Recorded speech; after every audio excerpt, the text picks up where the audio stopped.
What's up, ladies and gents? Hope you're all doing well. This is something I've been meaning to do for years, and we're finally getting around to doing it. But I kind of tricked myself into doing it because I've been procrastinating for so long by essentially doing a video of the plan of doing a video, just in case I never get around to actually doing said video.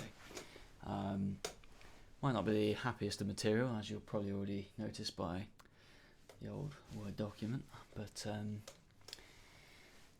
yeah, just want to get stuff off my chest, clear my head a little bit, and hopefully help some other people. But we'll see. So this is something I wrote, or at least I last edited it in October, and we're now in February of the following year. Obviously not the prior year. That wouldn't make sense. So I can't really remember what I wrote here, but I've done, I think it's 7 pages by the look of it. But I've added like loads of notes into my phone, so I'm just basically going to add them at the end and then try and assimilate them, shall we say. So let's see what it's about. This is just like the breakdown.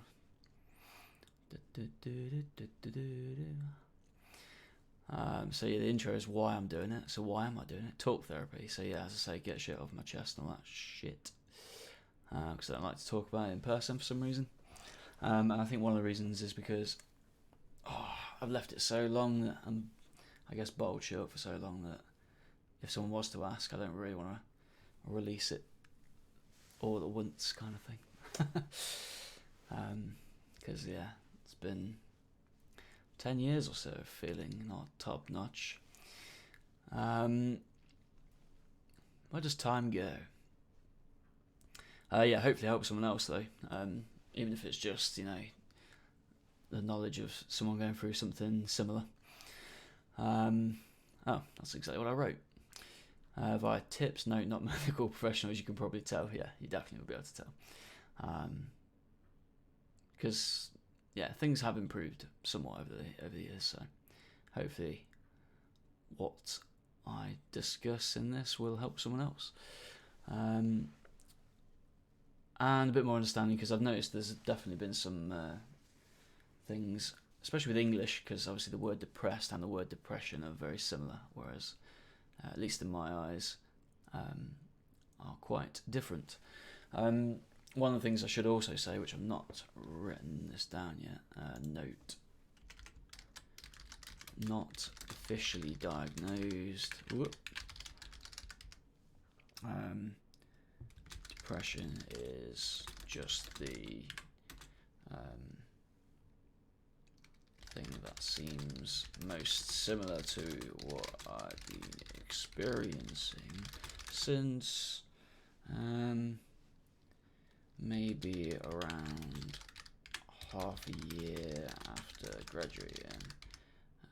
So around, I'd be like early 2014, mid 2014, early to mid.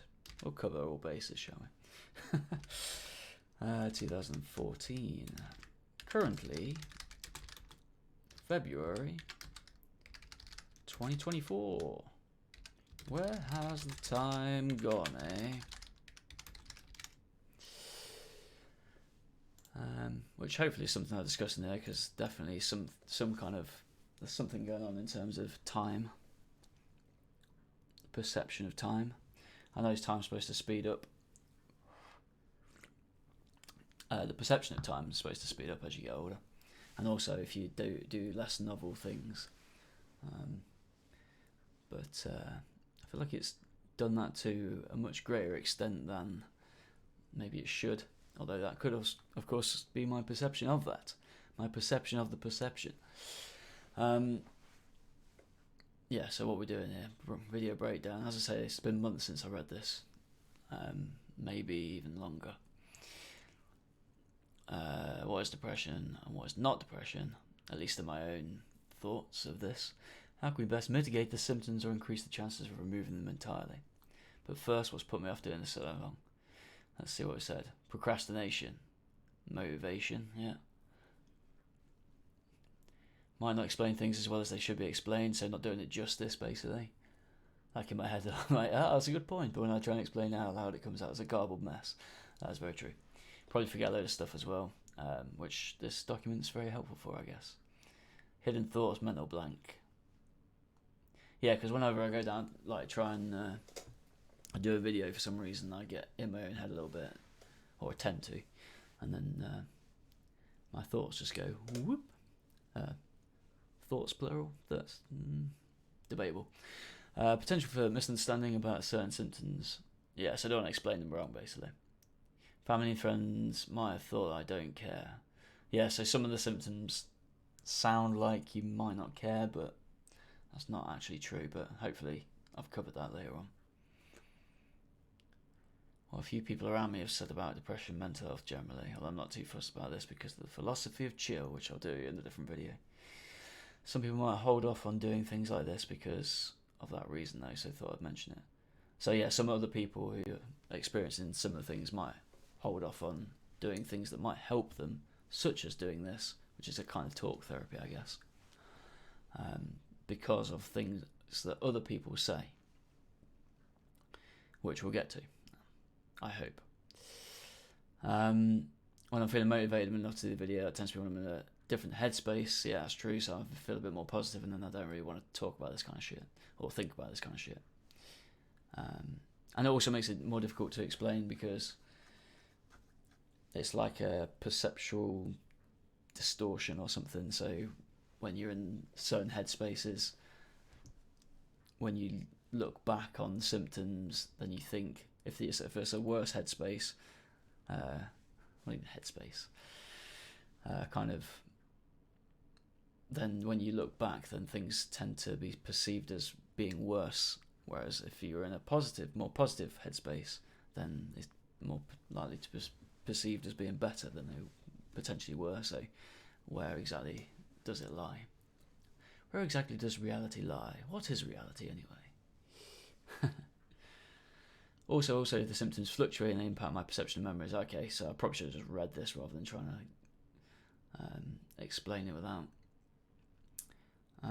E.g. when I'm in a worse headspace, I feel like symptoms have been worse / happening for longer, and vice versa.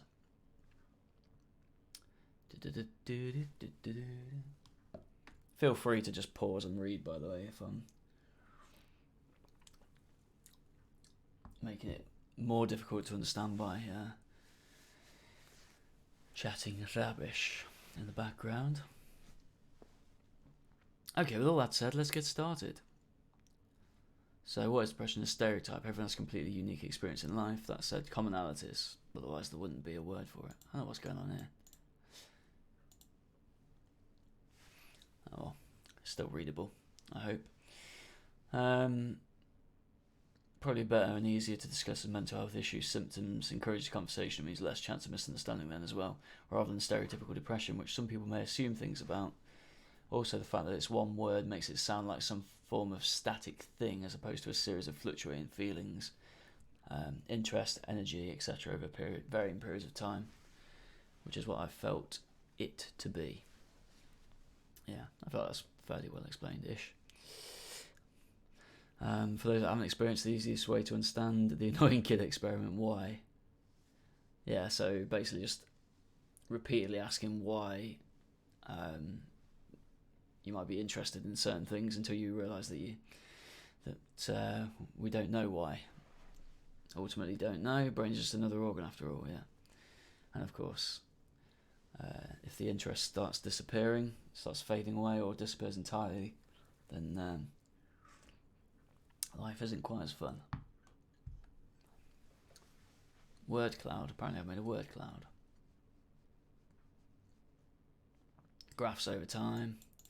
Yeah, I think that's probably a decent way of kind of visualising it. But yeah, we'll get to it. We'll drop a save. And we'll pause for a moment because this is already quite long and I've only covered 2 pages. Bloody hellfire. Right, we're back. I mean, I never left. Yeah. Or at least that's the way it will seem. Apart from the fact that now I said we're back. You're right, okay, let's just get on. yeah, so I just watched the video just to make sure it was alright. Bit of an audio glitch, but I think they've got something up with the microphone a little bit. Hopefully that'll be okay. So what did I get to? So the word cloud of symptoms. Yeah, so I have actually done a word cloud somewhere, but I don't know where it is, so we'll get to that at some point. But yeah, meaning, purpose, hope, existential crisis. So obviously a reduction of these things, and sometimes feeling like they're completely gone. And that applies to all these things, I think. Unless I frame them as negative, in which case more so of that thing. So interest, motivation and immersion, connection to people but also experiences generally, the Sims analogy, which I think I write later on, but it's basically, if you've played The Sims, I think that's a really good way of thinking about it. Because on The Sims, or at least the older Sims, I don't know if it's still the case, your Sims would get like 3, 2 or 1 positive plus sign for engaging with either people or like a hobby or something. And I think depression or similar symptoms is kind of like a reduction in those amounts of plus signs, basically, or potentially no plus signs. But yeah, it's like a feeling of detachment. I wrote the word detachment. I think I need to just read this thing. And numb, which explains Linkin Park's song Numb. Obviously Chester had experience of this. Energy drained, fatigue and brain fog. Yeah, so there's the point where I took up running, and even after like a 10k, I would still feel like in a similar kind of headspace as if I'd just woken up and really groggy. Yeah, strange. Third person living, not literally. Sitting back in conversation, have to manually come back into the driving seat. Strange experience. Yeah, I've not had that for a while actually, which is good. But it is almost like I'm talking to someone, and then I go into the back of my head, and then I'm like looking at myself talking, and I'm like, holy shit, I'm not controlling what I'm saying. Like the autopilot's just saying stuff. And then I have to manually bring myself back. But yeah, as I say, I've not had that for a little while, thankfully. But yeah, that was a very odd experience, which I've never had before. And even during the last 10 years, it's been fairly rare, but still had it a few times. Excitement and enthusiasm. This is one of the main ones. Everything becomes a bit more neutral, yeah. Everyone finds at least something boring. Tax returns, anyone? One of the symptoms of depression is finding most or everything more or entirely boring. Or just relative indifference. Which does suck, because obviously excitement and enthusiasm, I've decided it's much better to have kind of a roller coaster of excitement and enthusiasm coupled with disappointment than more of a flat line, because the roller coaster helps you feel a bit more alive. Enjoyment. If I was to write a book on depression or depressive symptoms, then I would call it 50 Shades of Beige. You can tell how long ago I thought of this stuff, because that must have been when 50 Shades of Grey came out, which I've not read or watched, by the way. Creativity, curiosity and imagination, all reduced, or at least the perception of it being reduced. Anxiety and stress, social anxiety especially, having convo with no interest. Feign, feel bad about self. Yeah, so obviously you want to seem like you're interested in what people are saying, but if you're struggling with interest generally, then sometimes you do have to feign it. And I have had to feign it in the past, and obviously feel bad about that. Even though I shouldn't feel bad, because it's a symptom of like a problem or an illness. But no one likes to, well, I shouldn't say no one, but I don't like to fake things. But again, the last few years have been better than the prior years, so I've not really had to do that for quite a while, thankfully. and hopefully that continues. Lost conversational vibe. Yeah, so this is one where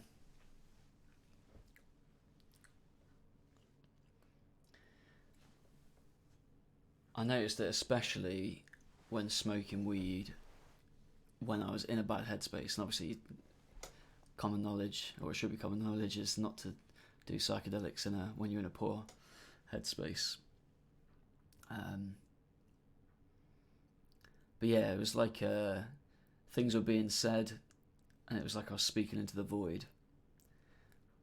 And also, like, there's so many things you can say and so many different ways of saying it that yeah, it's just like losing the thread of the conversation. And then every time you speak, it's like you're over-analysing what you're saying, how you're saying it, when you're saying it. Just makes things not very fun and very stressful. But yeah, I'm just going to kind of read these, and I think most of these are probably self-explanatory, to be honest. Confidence and decision making. So obviously the social anxiety and anxiety generally kind of undermines confidence. And it's a bit of a vicious cycle as well, because if we're anxious in conversation, then we're more likely to make errors in conversation, which can then make us more anxious and less confident and more likely to, or potentially more likely to, in the future. So that's not a good cycle to be in. Negative self-perception, value, and negative rumination. Yeah. More negative perception of others, the world, and universal, and importantly, other people's intentions. Yeah, so I noticed that, especially with people's intentions, because we never truly know other people's intentions. We have to presume to a certain extent. And you could take someone who's supposed to be very positive, like Gandhi or something, and you can think, oh, maybe all the positive stuff that he did for attention, or yeah, so that other people respect him, rather than for doing the good thing or the good things, and vice versa. Hopefully that made sense. I shouldn't be doing this at 1:30 in the morning, but I need to get it done. So even if it's just goes up and it's just easier to read. I'm also very warm because I've been drinking this tea in this fleece. It's bloody boiling, mate.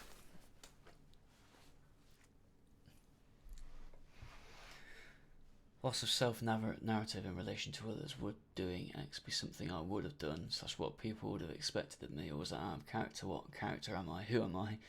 Yeah, so like a loss, or a kind of degradation of identity, I guess.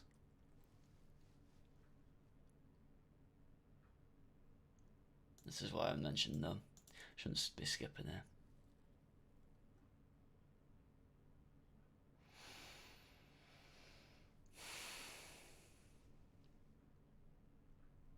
It's a song I've not heard for a long time. I don't know if the rest of the lyrics kind of fit this, but this definitely does.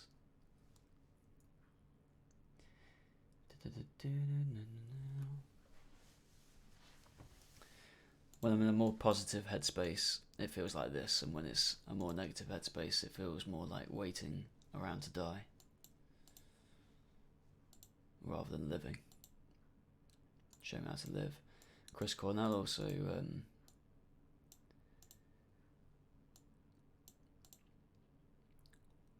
obviously had experience with it. So there's so many references out there. This one's interesting. Reduction and loss of appetite. I did a few fasts a few years ago, and I think that the symptoms I had probably helped with that, because I went 5 to 8 days without eating. Well, did 3 5-day fasts and an 8-day fast. I think this definitely helped. But yeah, it's interesting because we obviously use appetite, with hunger, as like a metaphor for wanting to do something.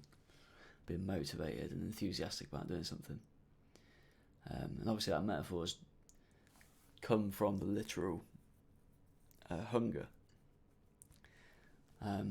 So when we lose, whereas when enthusiasm and want and motivation is reduced, it's interesting how not only the metaphor but also the literal can be reduced. So I probably should write that something. Interconnected, or connection between metaphor and literal.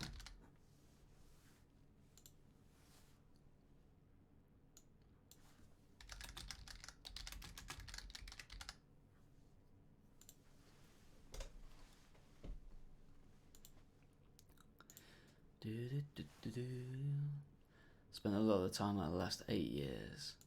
So yeah.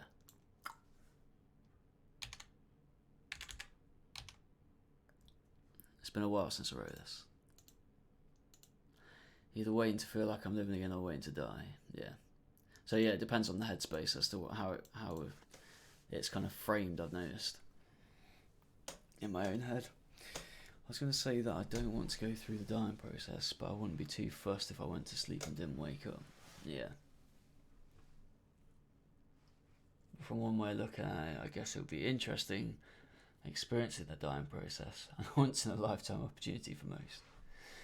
So I'm kind of torn about going through it. But yeah, for a lot of the last 10 years or so, I feel like I wouldn't be too fussed if I went to sleep and didn't wake up again. Not so much in the last couple of years. As I say, things have got a little bit better. And I'm hoping this will help even more. We'll see. Because I feel compelled to do this for some reason. Another thing I was going to write, which I've probably got in my phone notes, is being in between compulsion and procrastination is a recipe for depressive symptoms, which is where I've been for a long time.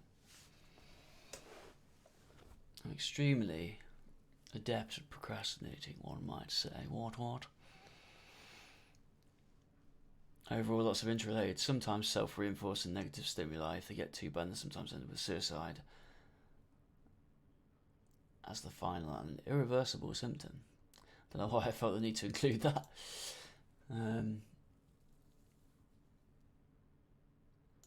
Also, it's interesting that we use the word commit as if it's a crime.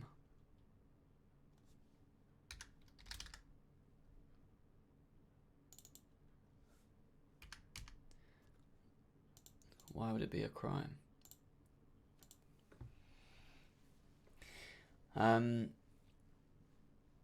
Yeah, these are the songs. They're good tracks as well. Analogous ways of thinking about it. Collection of fluctuating symptoms. Slipping back through the layers of want and interest.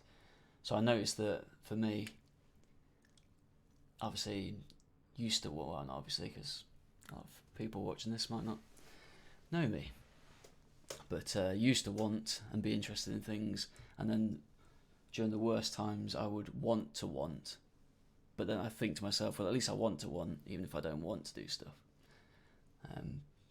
But of course that can keep going through the layers there. I never went to the next layer of not even wanting to want, I don't think. Maybe during the worst times, possibly.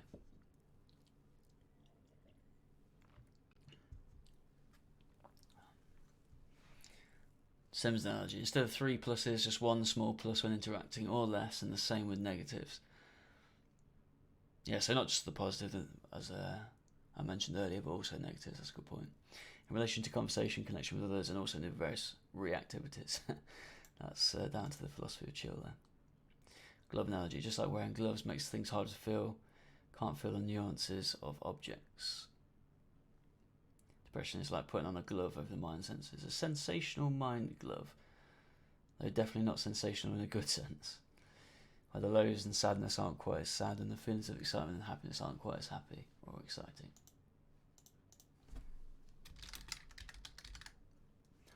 Severity of depression depends on the thickness and material of the glove, latex, oi oi, to Eskimo, Inuit. I think Eskimo isn't PC anymore, despite it being a cool word. It is a cool word, but yeah.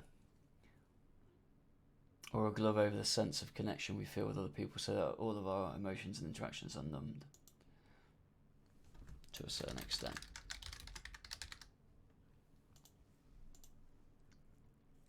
Life is a test or exam we don't really care about, tend to forget things more easily because we're not that bothered about it. Yeah, so that's, I must have mentioned memory back in the symptoms and problems with it.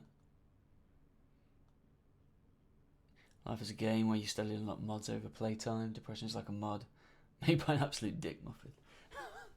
Brilliant. Oh dear. Oh, don't pass me. That nobody wants. One that you accidentally unlock and usually gradually installs over different periods of time. The mod effects are to compress our emotional range, reducing highs and lows to become relatively apathetic, increase negative introspection and anxiety, develop social/generalized anxiety, forms vicious thought spirals that can eventually lead to suicide because the game no longer seems worth playing, especially as we feel like we're making the game less fun for other people to play, so we're better off if we just stopped.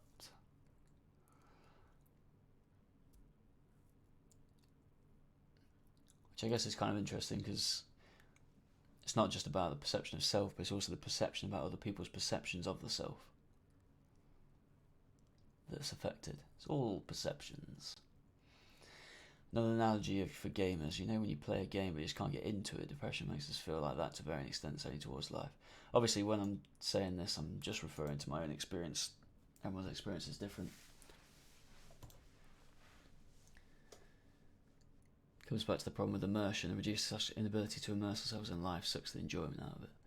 The same concept can be applied to film, books, etc. But not being able to get into it, yeah. So you can see why that if you've spent a long time playing a game, watching a film or reading a book you don't get anything back from, you might decide to uninstall the game, turn off the film or put the book down. Even if you can't reinstall another one, find another film or choose another book. Obviously referring to suicide there.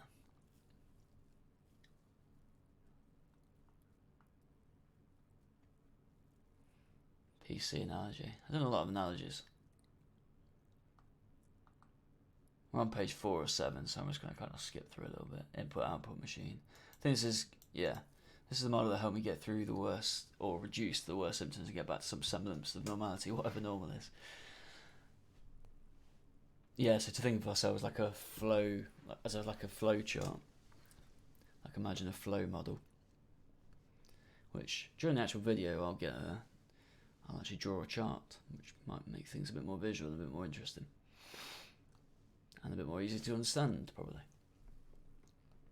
Yes, this is just all the inputs. Actions are more accurately reactions. Inactions are more accurately in reactions. Ah dear. Lights, camera, reaction.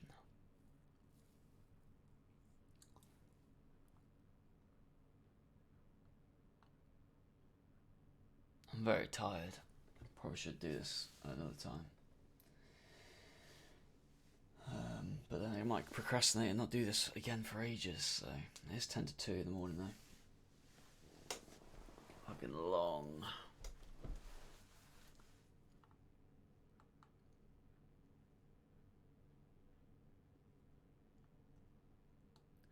Yeah, I think I will do it another time though, which will be momentarily. Just because I'm tired, so I'll see you in a moment.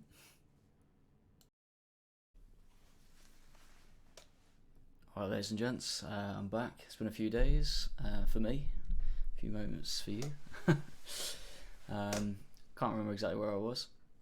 And once again, I've started it quite late, so I'm already quite tired. But I've just added this little bit here to some of the symptoms. So just like a lack of appeal, feeling kind of boxed in, reduced possibilities in future, feels kind of closed off. Which is just more of a sensation than anything else, because you kind of know that there are possibilities, but it just doesn't feel like there are. But yeah, like just general appeal is reduced. Might be worth doing like a day. Let's quickly scroll down. I don't think I've done it. Like a day before that. Day in the life or something like that. So just be wake up. So it's a day off. Wake up. Nothing really feels appealing. So end up staying in bed for quite a long time, quite a while. Sometimes several hours. Funny enough, back when I was feeling alright, I used to stay in bed, but that's because I was just enjoying the rest. Whereas this is different. Eventually get up, but again, nothing still really appeals. So just kind of waiting for the day to end. So I can get back to sleep.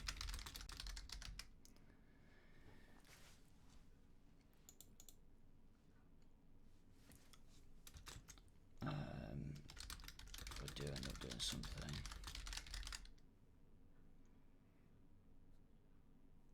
there's no excitement or enthusiasm. Whoop. However, the last few years I've managed to gain some enthusiasm, enjoyment back once getting into an activity. Should be reactivity. E.g. climbing.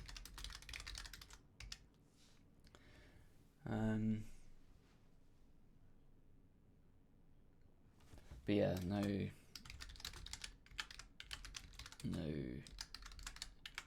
excitement prior.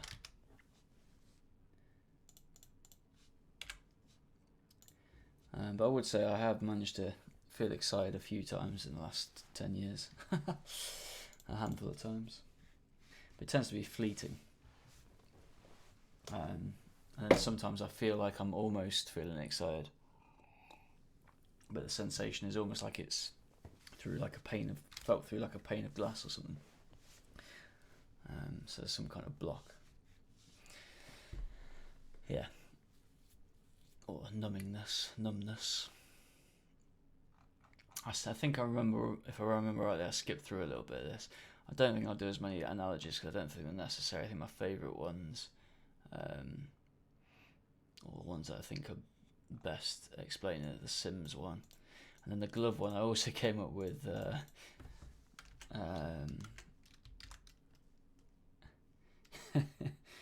contraceptive, I guess. Contraceptive analogy. It's like a condom for the mind. Numb sensation. And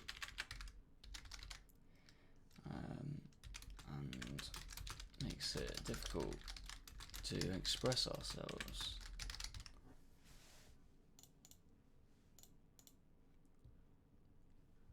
So I think these are kind of my favourite analogies.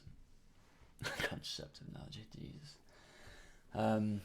But of course everyone kind of resonates with different analogies, so I don't know whether to keep them in, but I don't want the main video to be too long. That's the thing. I'm already at 8 pages now. I also found another document which was like, I can't even remember how many pages now. I think it's at like 40 something, maybe 50 something. So I imagine what I did was took little bits out of that and then started making this with the intention of it being a couple of pages, and here we are.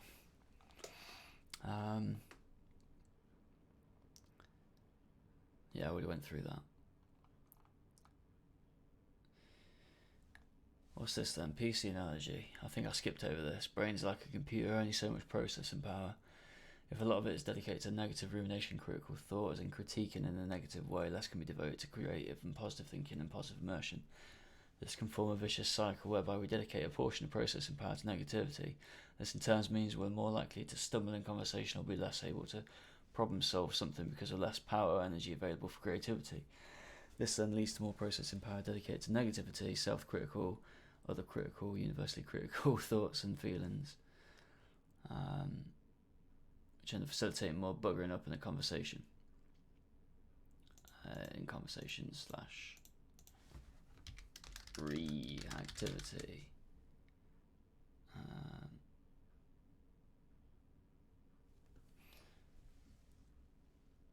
Yeah, so ideally we want to change this to a virtuous cycle by breaking these negative thought loops. Makes sense. Hopefully that makes sense anyway.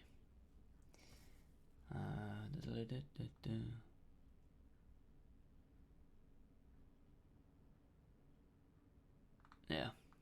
I should really do this in the daytime when I'm a bit more awake, but there we are. Gotta do it when I can. Yes, I think I started on this last time, which was like a few minutes ago. But yeah, I think this is a good way of doing it, to think of it like a flow chart to try and improve symptoms. But obviously we don't want to be getting to a point where we're trying to calculate everything. Everything becomes a calculation, because obviously that's not an ideal way to live. But yeah, to think of ourselves with inputs and outputs, some of which the outputs being inputs. I might have already said this, I can't remember exactly what I said in the previous recording. But yeah, thoughts, feelings, sensations, these are all feedback into the inputs.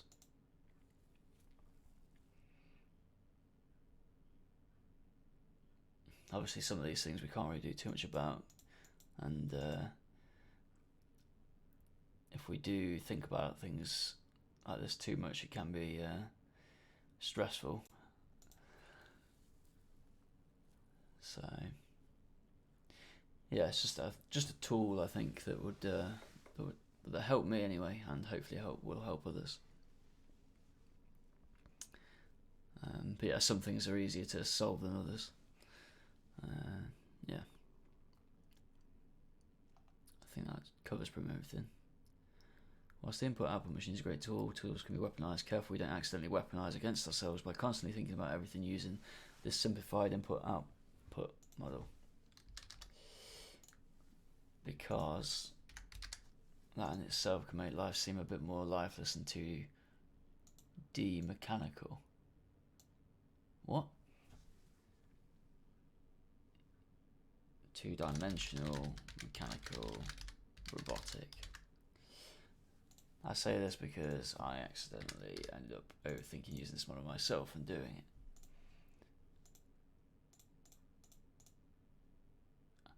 God knows what I was thinking when I wrote this. So it's because I accidentally ended up overthinking using this model myself and doing so, which ain't the best. Ain't the best. My English teacher would have a field day. What she's doing. Questions. What best facilitates the health of an organ / a symptom / a system? Healing, improving the cardiovascular and digestive system so that we can get good blood flow and good nutrient intake. Yeah, so this is, you can see why I said about the it becoming a bit mechanical and robotic. But I think this is useful. But yeah, just not to think about it too much in this way, in this manner.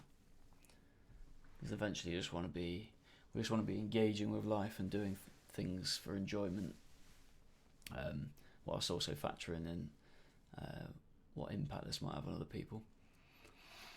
In particular with the brain, focusing on our thoughts, feelings, sensations as they arise and watching them dissipate, meditation. Also recognising when they are negative / self-critical or critical of others, the world existence, because negative thoughts can be self-reinforcing and lead to self-sabotage in regards to our perceptions, values, feelings and sensations.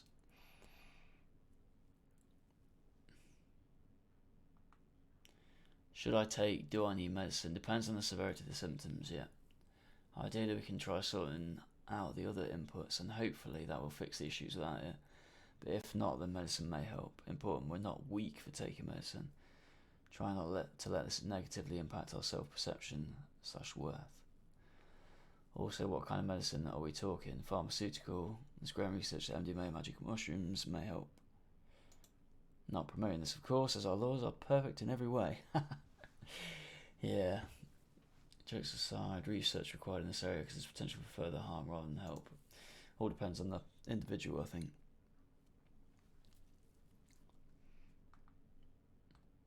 Main things that help me: diet, healthy foods and drink, reducing and avoiding alcohol. I haven't had alcohol for a long time actually now. My problem with alcohol is that when I do have it, I'll revert to my student days and end up binge drinking massively. And the last time I did that, it almost felt like I was on MDMA during drinking it. Not that I would know what MDMA feels like. But then, yeah, the days after were not fun. Actually, really bad.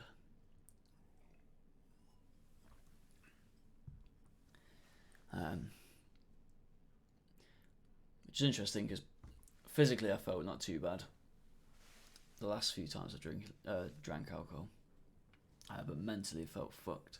Whereas back in the day when I used to eat crap and not exercise, I used to feel terrible physically, but not too bad mentally. Well, it was still pretty bad, but not in the same way.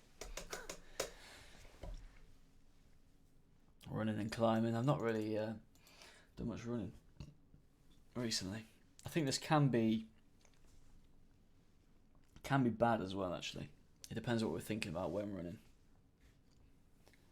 If we're thinking about lots of negative stuff, then this could actually be quite bad. But on the flip side, it's very good for cardio, and it's possible to get a runner's high, which is something I would never have believed back in the day. And the people I'm sort of convinced to go. Getting out of a job that was heavily micromanaged, lack of autonomy, freedom, that didn't feel like a positive impact on the world. Yeah. I feel like a lot of people are in that position as well, which sucks. We live in a very hierarchical society. There's a lot of pressures on a lot of people. An attempt to reduce negative stress in as many areas as possible. Recognising when my brain decided to try and sabotage myself with negative thoughts and then watching them dissipate on their own. I do need to get better at this. I've never really sat down and tried to meditate properly. Well, that's not strictly true actually, but I've only tried a couple of times and not for very long, so I think it's definitely worth pursuing that practice. Removing myself from the immersion of negative stimuli, especially news and certain subreddits. Yeah, that's something I noticed I was doing a lot of. I was hanging around the news Reddits, and news tends to be bad because bad news sells. We're probably more predisposed to bad news because I imagine back in the day, well, not even back in the day, just in general, it tends to be more important. Like, we'd want to know if there's a lion chasing us or a bear in the woods. Whereas if we find some berries, we can afford to wait a little while. Yeah.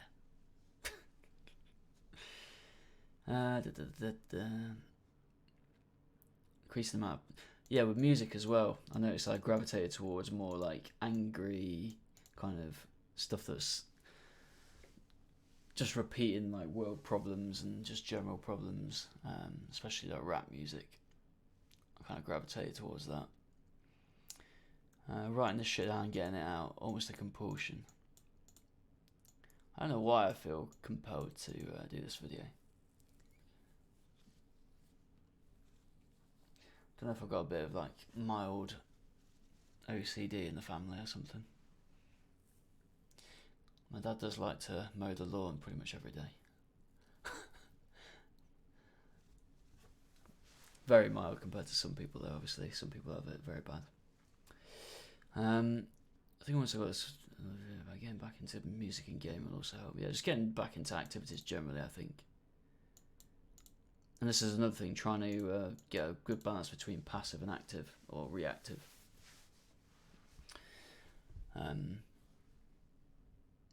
At my worst, I was doing a lot more passive stuff, a lot more watching videos rather than reactively doing things. Yeah, so that was the day in life thing that I just wrote. Final thoughts and takeaways. Be aware of how much we're analysing, how we feel. Strike a balance. Maybe Buddha was right. Yeah, because obviously we want to analyse to some extent, not just how we're doing, but our impact on others.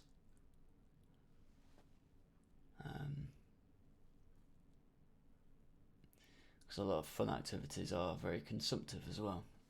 So it's all about the balance. Don't really want to be spending too much time analysing, because time focused doing this is time focused not spent doing something else. Don't want to end up living our entire lives inside our own heads, unless it's super fun in there, of course. Meditate, yeah, so this is I'm kind of what's it? Do as I say rather than as I do kind of thing here. So I'm recommending something I don't actually do myself, so I need to get on that. To allow us to recognise and change the neural pathways in our heads from negative to positive. Watch the negative pathways fall into disrepair with less use, and watch the positive ones begin to flourish as we use them more and more. I write so differently to how I speak. This is going to be a long video. Hopefully it's useful though. Nearly at the end now.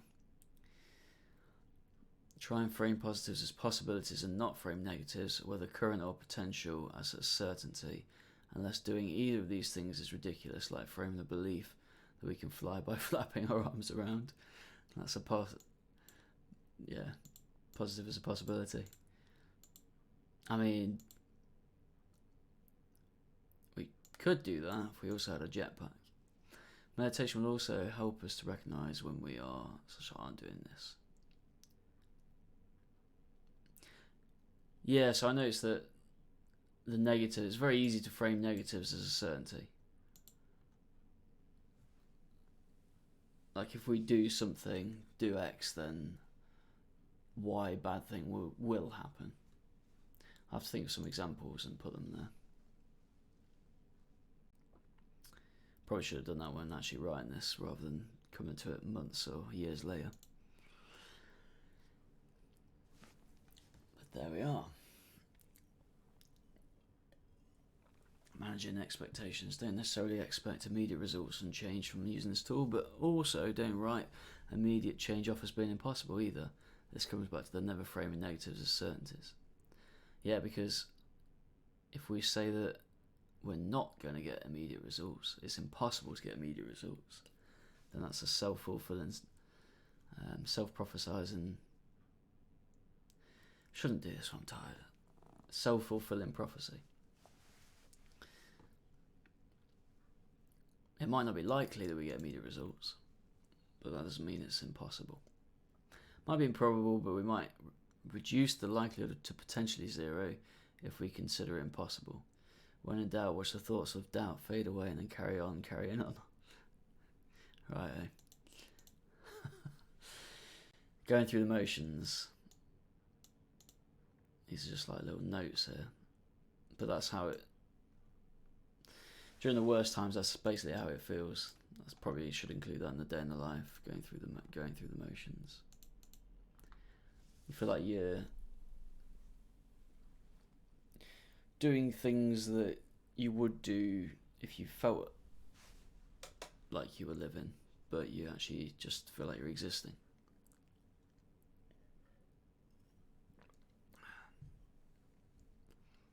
Anti-addiction, or addiction to negative or neutral, which relative to positive is negative. Rumination and perception. Yeah, so obviously addiction is Well, actually, no, maybe it's not that. Because addiction might be a compulsion to do something. Whereas this is anti-compulsion.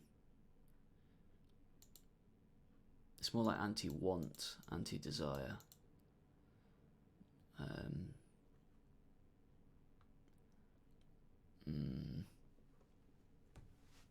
Yeah, addiction.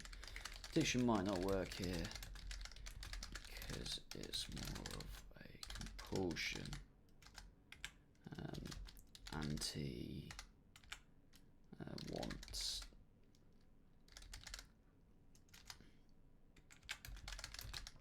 Might be more fitting.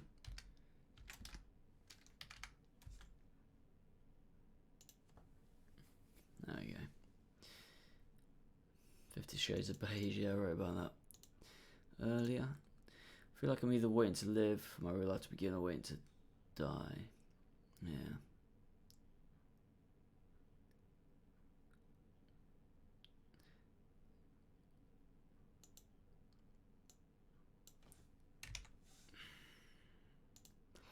Waiting for something, I'm not sure what, I'm not sure if it's coming.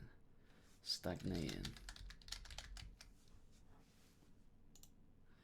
That said, the feeling of living, being interested and excited about things again has come a few times for varying periods of time, usually not too long unfortunately, but then gone again. So in the meantime it feels like I'm kind of in a state of limbo. It's a good game. If you've not played it, I recommend. Clarity of thought, and sometimes a lot of thoughts seem to disappear for a period of time. Guess it's related to brain fog. This is another reason I've been putting off the video. Yeah, it's a bit like when I was trying to come up with an example there, like just getting nothing. But then it could also be that it's 1 in the morning. I've got work in 7 hours, so I should probably wrap this up pretty quick, which looks like we're nearly in the end. So yeah, okay, cool.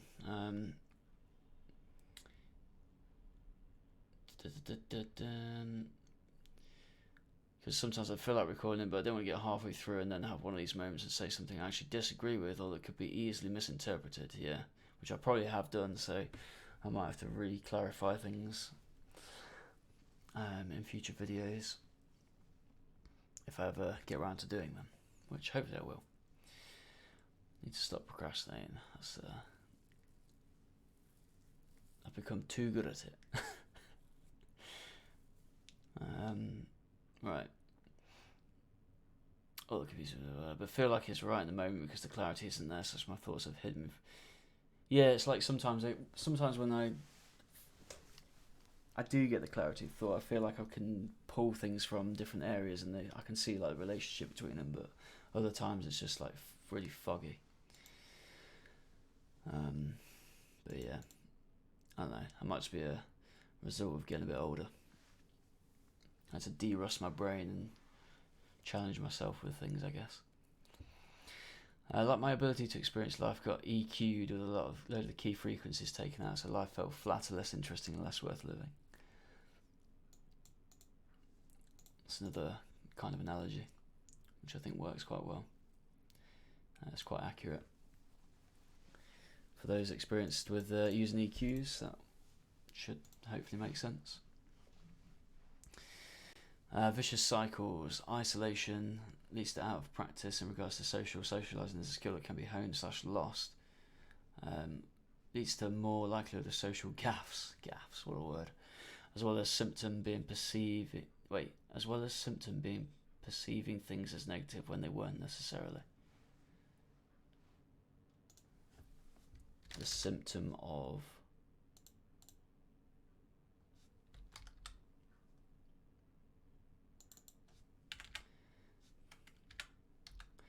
as well as the symptom of perceiving things as negative when they weren't necessarily, and emphasising / amplifying the negatives, which is something I'm not sure if I've mentioned previously, but that definitely seems like a thing as well. They're more salient, one might say. More incentive to isolate. Yeah, so that's one vicious cycle. Reduced interest leads to more detachment from reactivities, leads to more boredom and more reduced interest. There's definitely more than that. I've only included 2. Probably to pop more on. Okay, that's most likely missed a bunch of stuff. Yep. Cover 53 A4 pages. Okay, so I must have copied this from that other document. Yeah, apologies about negativity, and I hope this helped in some way.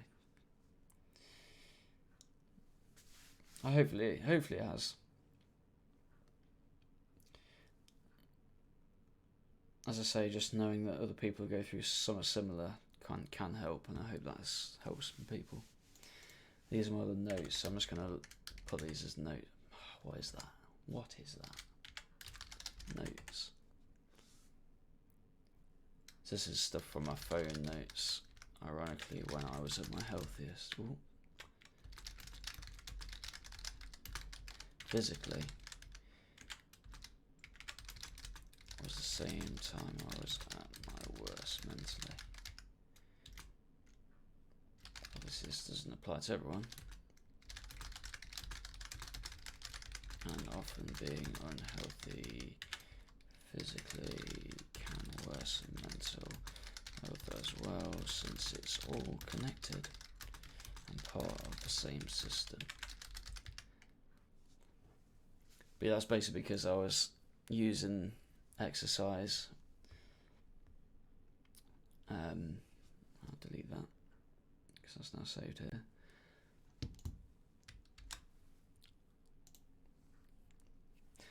As a kind of coping mechanism, as a kind of attempt to feel better, because sometimes during the, I took running basically, and during the runs I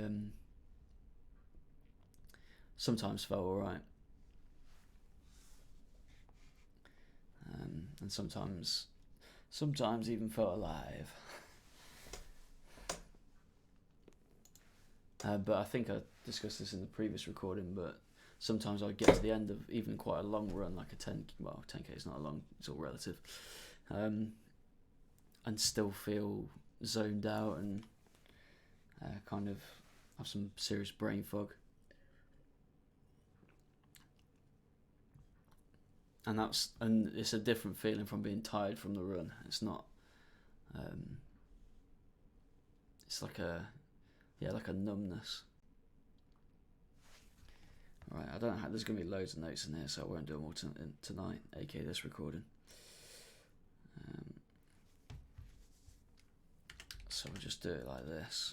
Not wanting to do much / anything. Least more. This is going to be a cycle, I think. More chance of not doing much. There might even be things that repeat because I'll have forgotten that I've already written something, and then be like, oh, that's something I need to include. Not realising I've already included it. Finding life less interesting. Such more. Look. Jeez.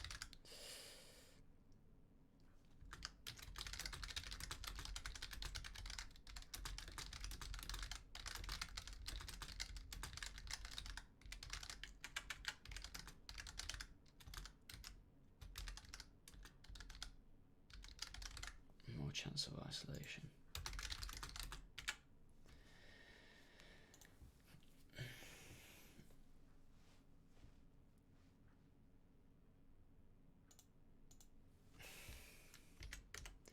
Because no one wants to be not many people want to be considered boring.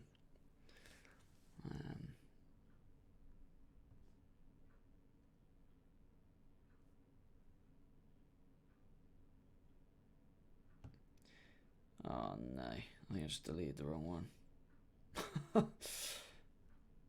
Great. Well, there's I don't know. Hope that was the right one.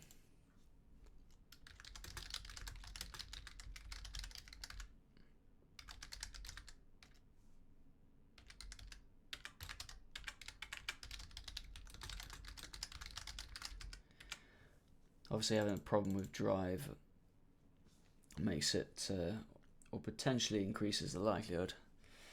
So it almost frames that negative as a certainty there.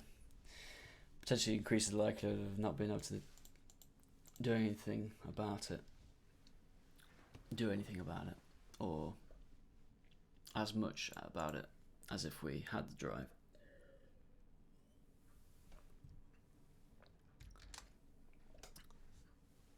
But yeah, I'm gonna call it for this recording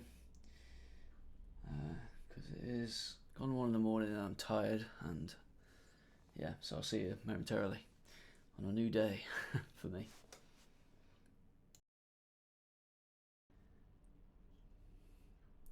Alright, ladies and gents, we are back. It's been a few weeks. Well, it's actually been nearly a month. It's actually not gone 2 in the morning this time, which is a reasonable hour, so hopefully I've got a bit more energy and can actually focus a little bit more. But yeah, we're just going to quickly continue where I think we left off, which is just writing down the notes and whatnot that are in my phone notes. So the input-output thing, as I say, or as I think I've said before, I might be going over similar ground here to what I've done already, but hopefully not too much. The input-output thing, I think I mentioned this. Focus on it for a bit, but not too much, not obsessively. It's a tool. Blah, blah, blah. What's going on outside? But if we obsess over it, it's a lot of the richness, enjoyment of life. It's a very robotic way here.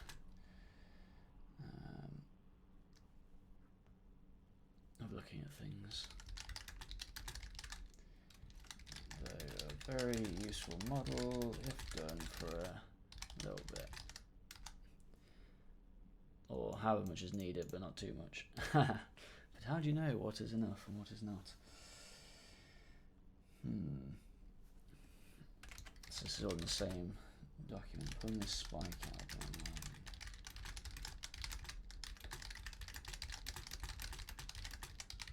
Not really coming up with anything new. Just repeatedly going, oh, bean. Over the same kind of things in slightly different ways. I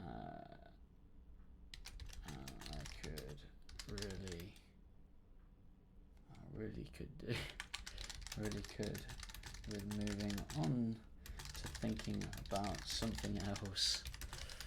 Yes, definitely. It's been too long. Something a bit more positive.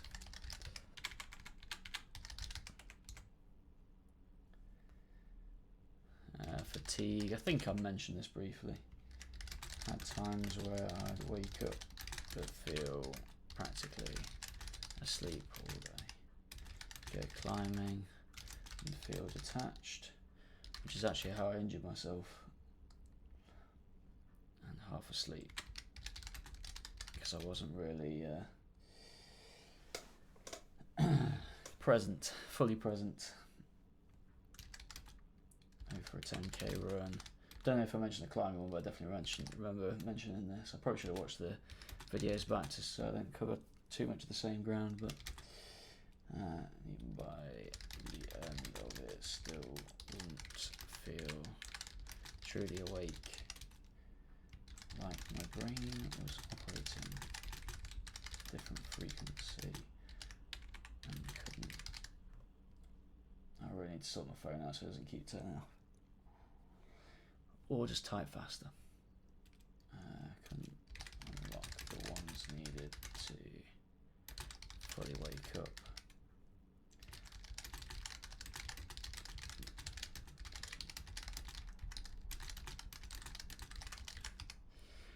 Like a like a computer on safe mode. It doesn't have access to all its functions. I tend to write way differently than I speak. Compressed salience.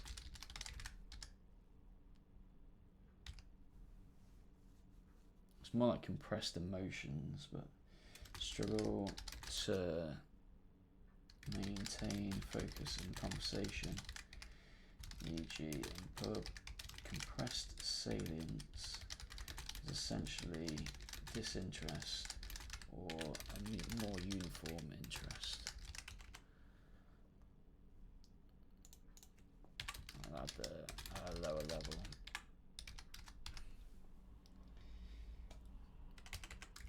short-circuiting. Not sure if I mentioned that before, but that was something that happened very rarely. And it was like, I spoke to someone else actually about it, and someone else had said that they had a similar thing, and they called them brain zaps, where you're like kind of thinking about something, and then during said thing, you completely lose your train of thought, but you actually feel like a almost. So it's not just a general, or at least as I used to use, losing trail of thought or train of thought. It was like it completely vanished. But yeah, that was very rare. It's only happened a few times, thankfully, touch wood. Sometimes completely blank, no thoughts. Those that know me might think that the word sometimes is not necessary.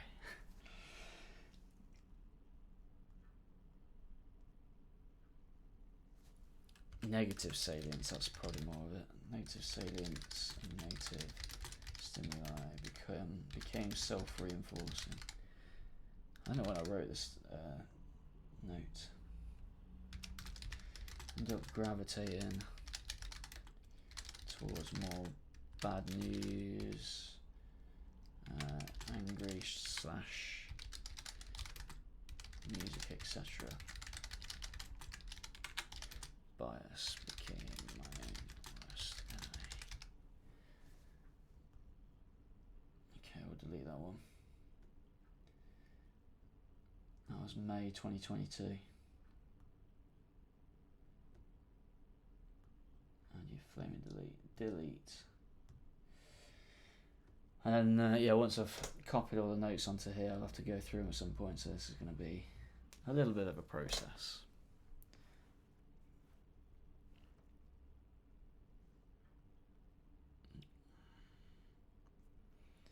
Alright, next one. God damn, so many.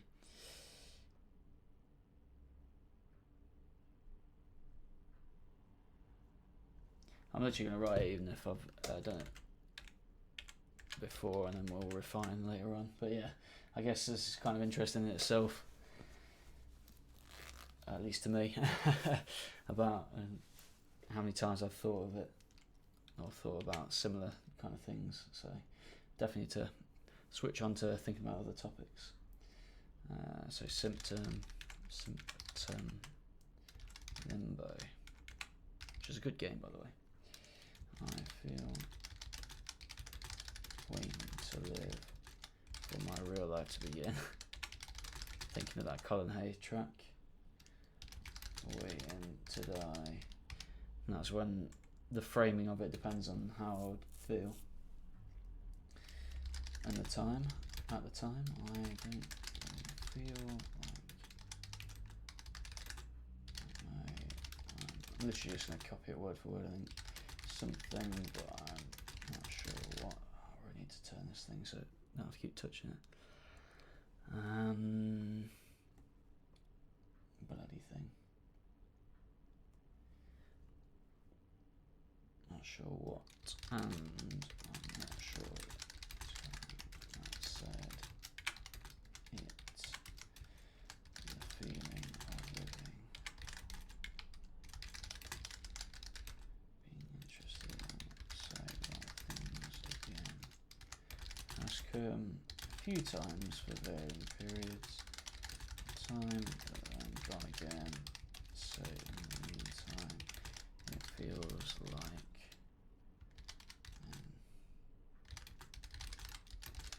limbo, yeah. As you can see, these are very rough notes. Clarity of thought. And sometimes most thoughts seem to disappear. I guess this is related. Brain fog, another reason for putting off this video. Yeah, because I wanted to do this justice. And I mean, so far it's going to be a very long video. Bloody boiling. But you know, we'll make this and then we'll refine and hopefully get down to, who knows, a few minutes. If we can really refine it. It's going to take a lot of reducing down though. because sometimes I'd feel like it, but I didn't want to get halfway through and then have one of these moments and say something I actually disagree with, but feel like is right in the moment because the clarity isn't there during the time I'm thinking about it. Damn. Okay, if that makes any sense at all. Oh, right. Yeah, because when I'm not sure whether I mentioned this, but when I'm feeling alright, I feel like I can pull things from different like kind of areas and like in conversation and just in general thought. I guess it's just a bit more creativity, I guess, or at least that's the source of creativity, being able to connect the dots. Whereas if I've got the brain fog, it feels very like closed in and yeah, I don't feel like I can. Yeah, the dots aren't there to connect. But yeah, I felt a little bit better the last couple of weeks actually. But fluctuations, fluctuations. One thing putting us off is that I think I might not explain things as well as they should be explained. Like in my head, I'm like, I think that's a good point. I should put that in the video. And then when I try and explain it out loud, it comes out as a garbled mess. Lol. Ah dear. Very true. Since I'm... So when was this? So I'm saying that I'm in the recovery stage, aren't I? This was June, wasn't it? 2022. So since then I've fluctuated back into thinking that I was recovered, then the recovery stage, then not recovered at all. And that's happened a few times. And of course, if we think we're ill, even if we're not ill in any other regard, then I guess it's kind of a way of being ill. Or it's a sign that we're not very well.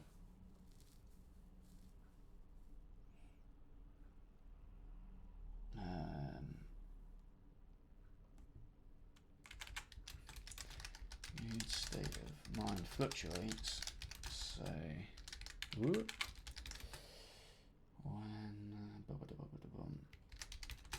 planning for the video, I find myself writing certain things about the symptoms that I agree with at the time. Then, if I feel a bit better, I start to disagree with them and then agree with them again. I'm definitely feeling better than I did back then anyway, based upon this.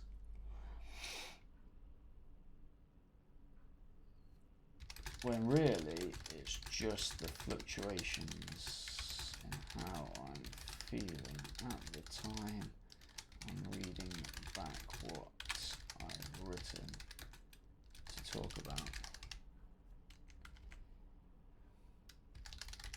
Graph should be more like less wiggly. Wiggly, that's a funny word, isn't it? Wiggly. More stable, less frequent. I like the word frequent as well. Intense sine wave in. I actually found a picture of the graph, so I'll have to put that up at some point.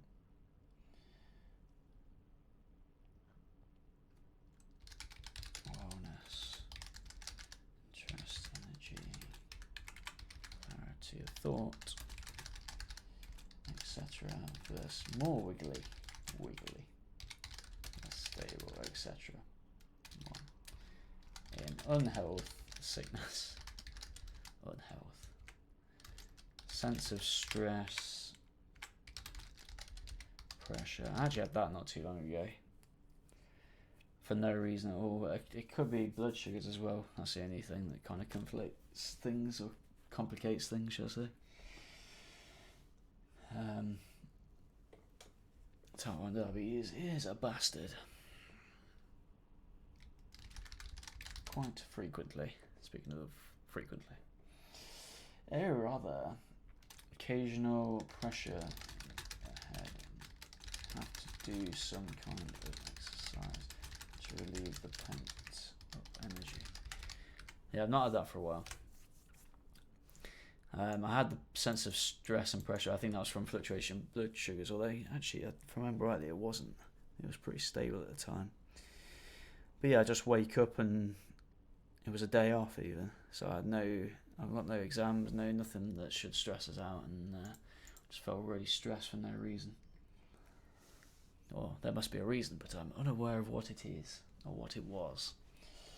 But yeah, I've not had the. It sounds like taking pre-workout or something. Okay, that's that. No, you can delete that one now. Delete. Save.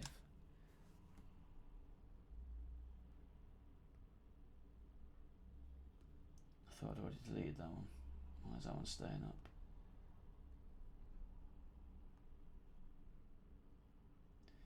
June 15th, 2022. Which I'm pretty sure it's the same day. Am I okay? Nah, not really. Most of the time.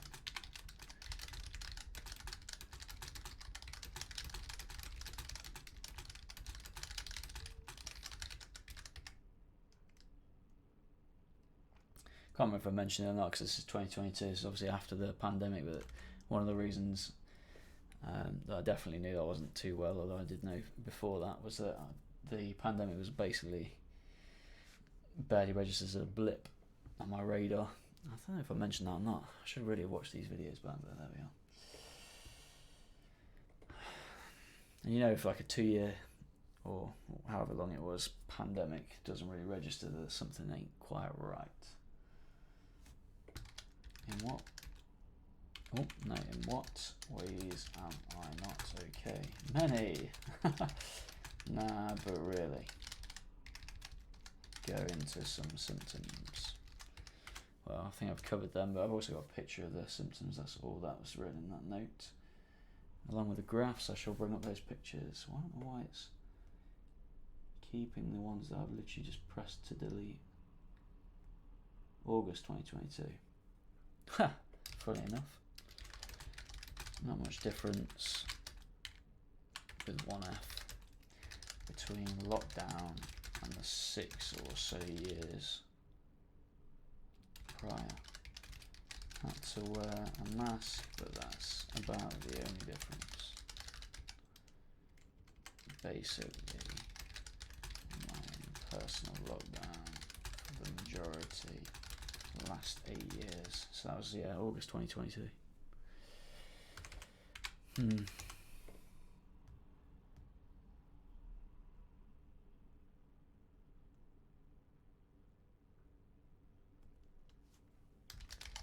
Thoughts are a big one in depression. Facilitating and perpetuating.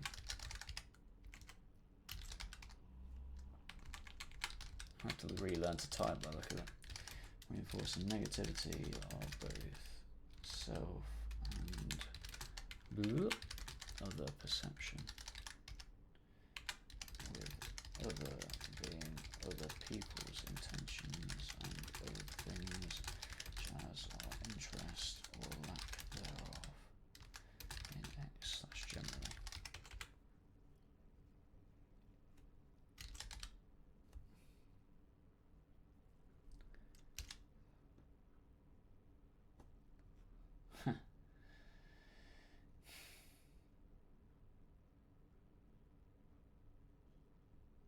Damn, that's quite a long note.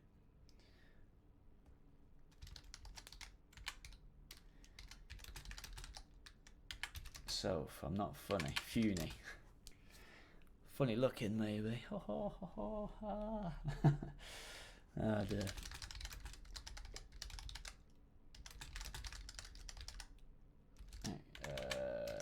Etc. I'm not. Insert positive. Woo. Thing that we wish we were here.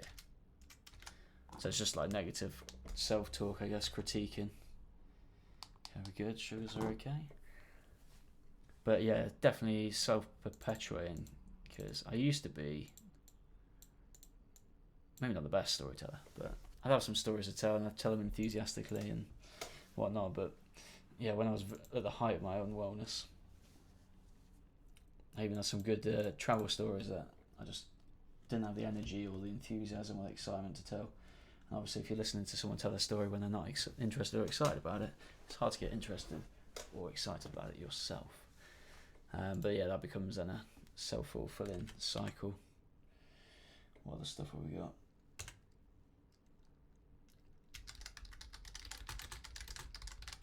Focusing, framing other people's actions, reactions. Of course, I'd already done the philosophy of chill by this point. As being selfish or more selfishly driven than actually might be the case. So I'm going to add distortion of perception.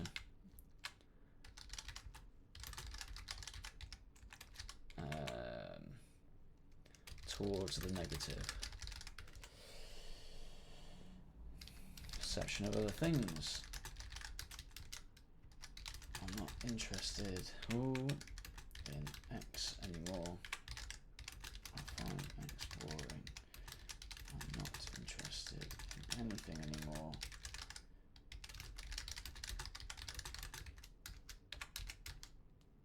Etc. So yeah, again, negative self-talk, which is potentially self-fulfilling as well. Recasting memories. Negative light. Or more negative light. Undermining importance / the positive aspects of them. Which I think is an important point, that it affects the past as well as the present, and therefore future. All tenses, rather. Distorting, speaking of which, thoughts about the future and casting them in a negative light as well. Hopelessness, pointlessness, all kinds of negative shit. I thought I was going to put all kinds of nesses. Climate change, AI, capitalism, wars, conflict, etc. So I think you just become more prone to, again, that negative salience, thinking about and focusing on the negatives and the negative aspects of things that possibly are positive, such as AI. AI should have some positives to it. Obviously, there's some concerns as well. Somehow got to ourselves immersed in activities. Oh dear, I missed this. Reactivities.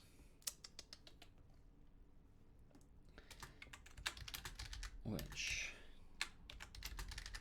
don't allow us to think of these things. Reactivities, there again. That take up so much thought that there's not enough left to spend it reinforcing these negative perceptions.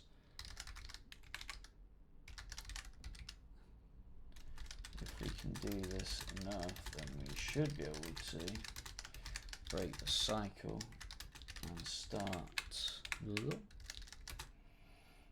inserting positive thoughts, such perceptions, in their place, and turn the vicious cycles to virtuous ones.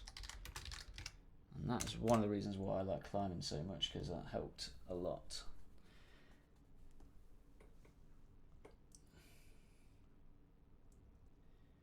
because most thoughts are, why am I doing this? Everything hurts. Which I guess is the gym's a good one as well, isn't it? For that one. So that was August 2022. What's this one? Another August 2022.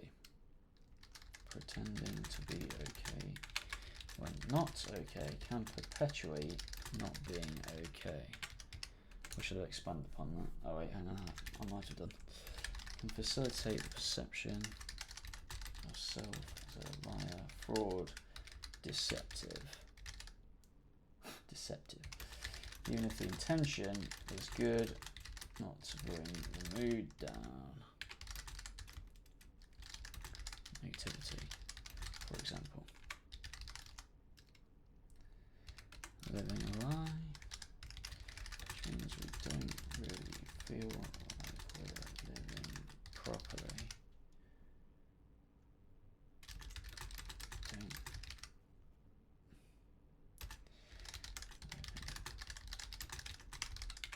Then life becomes an imitation of what it should be.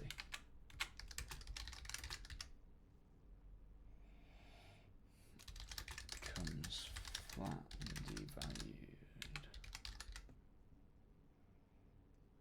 EQ'd. Talking about the frequencies earlier.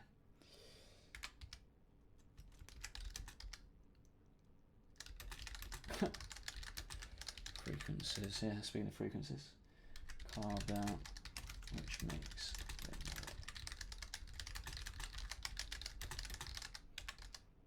perpetuation.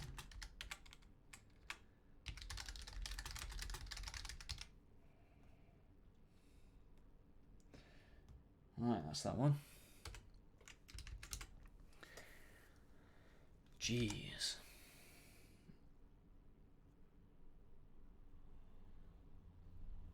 Yeah, I don't know why it's not deleting them though.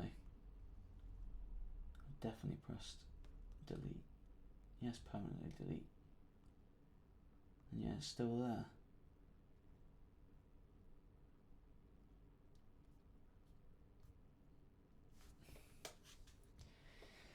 Technology.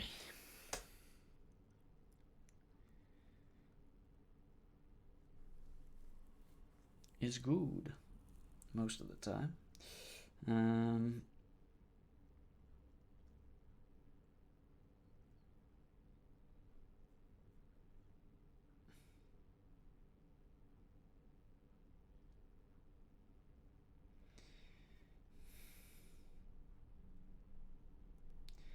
He's just giving us a chance to restore it, apparently.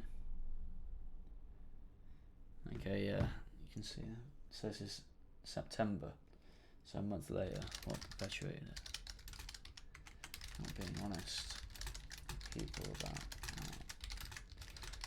I guess talking is good. Who knew? Living a lie in a sense, even though the reason for not being honest is an okay one. Trying not to bring the root, yeah. So I obviously forgot about the previous note when writing that one, but it just shows that I was thinking about it again to the point where I decided to make another note. Ah dear, October, so another month later.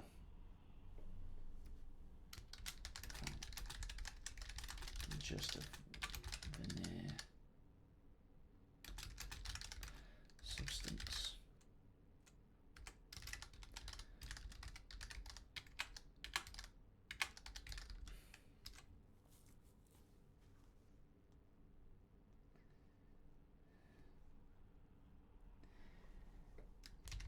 So I felt a little bit when I was travelling. Not just travelling, but just, yeah. I mean, I put everything there.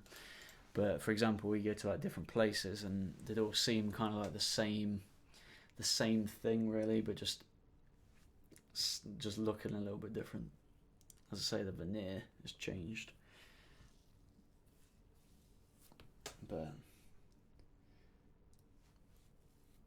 that was when I really wasn't feeling very well.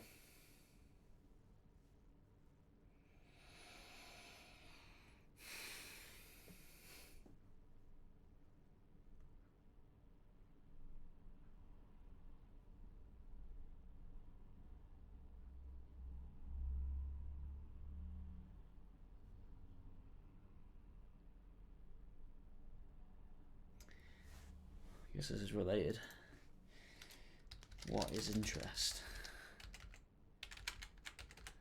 Not in terms of money. Ha ha, money. Money, money, money. I want to interact with someone, something in some way. I want an interest. That's basically synonym to it. Oh, well, let's see what I've written anyway. Intangibly. When was this? November 2022. Thinking about someone, something, and receiving some sort of positive feedback from doing so, which I guess is where the issue lied, the reduction or loss of positive feedback. And narrowing this one, let's see this one, well, reduction / complete loss of the ability to receive positive feedback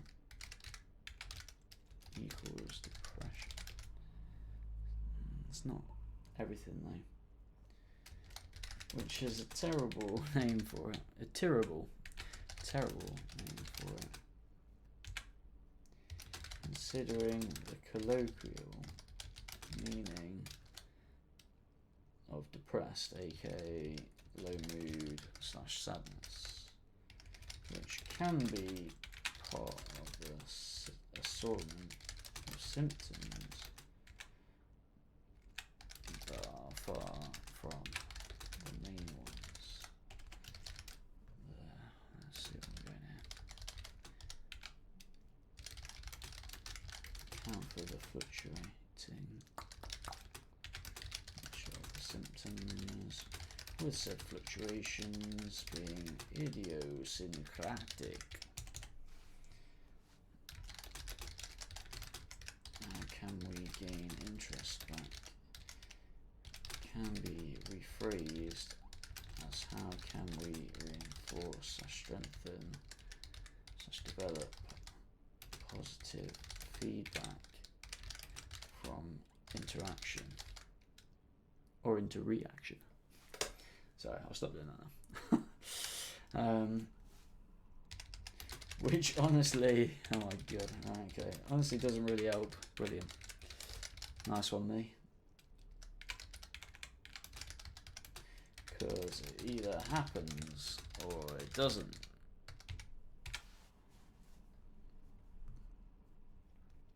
Brilliant. Thanks for the insight.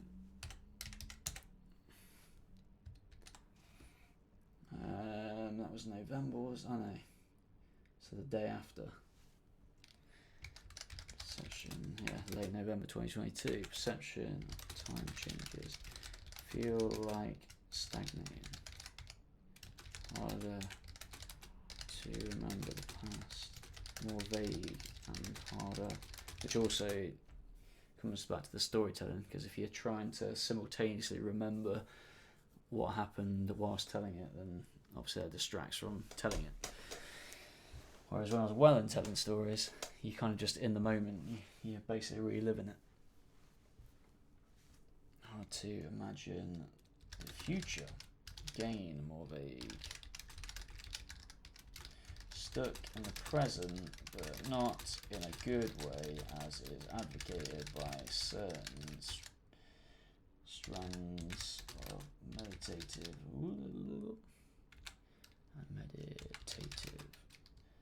practices, such meditations. I don't know how I put that. Meditations. Not sure whether this is going to end up in the final video or anything. It's too much shit.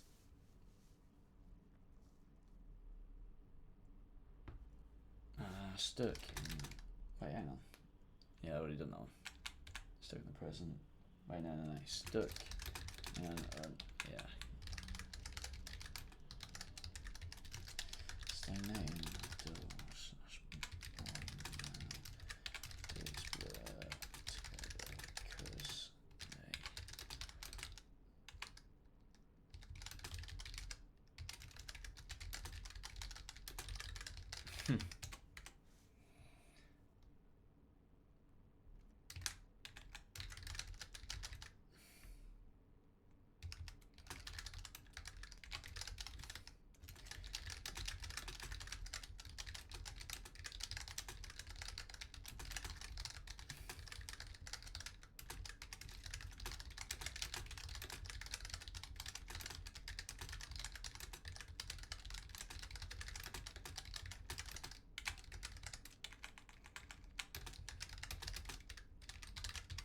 That's not quite true. So what I noticed was, even though I didn't really want anything for myself, I still wanted everyone else to have an awesome life. I just wasn't feeling engaged and wouldn't have minded just kind of fading out of existence. But we'll write it down because it's in the notes.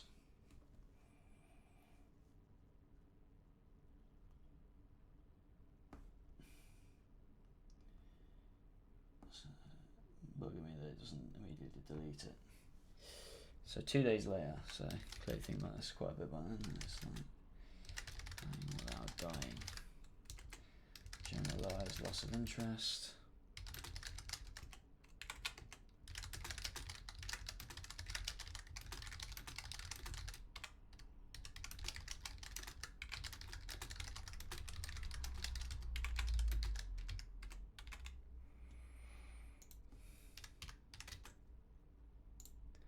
Okay, so things like Sims analogy, so yeah, Sims analogy, which I've already written down, I'm pretty sure. I'll have to compare these later on. Rather than 3 pluses, I was getting loads, no positive feedback from hobbies or socialising.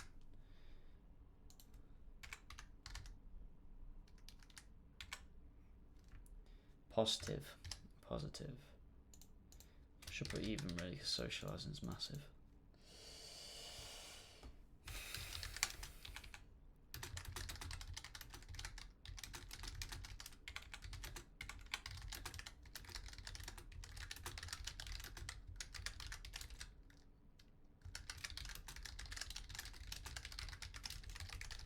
Numbing effects / apathy.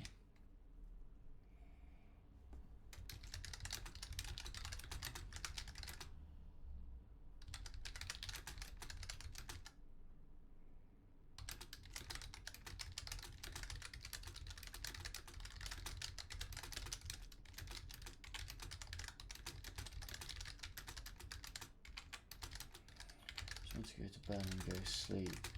So woke.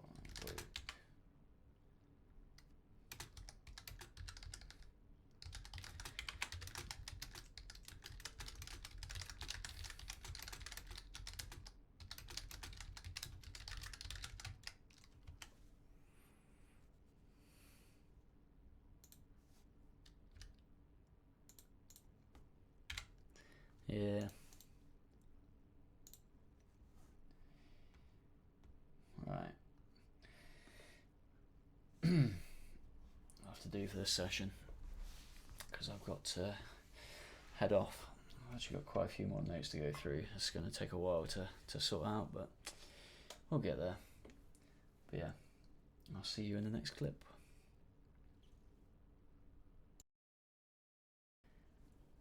Alright, ladies and gents, we are back once again. Once again at a reasonable hour. This is the day after yesterday's sesh, so things should be relatively fresh in my mind, although I have slept since then. So we shall see.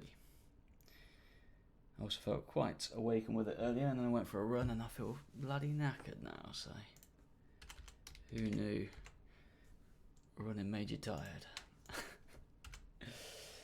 Right, let's see let's continue where we left off.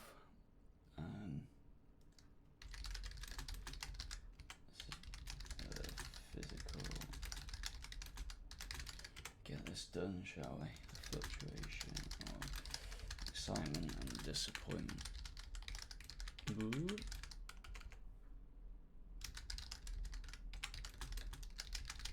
Obviously it's more than that, but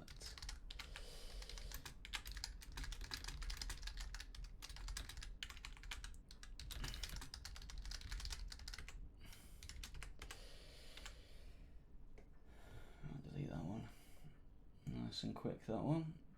February 2023. What we got? Go from feeling a part of something to feeling apart from everything.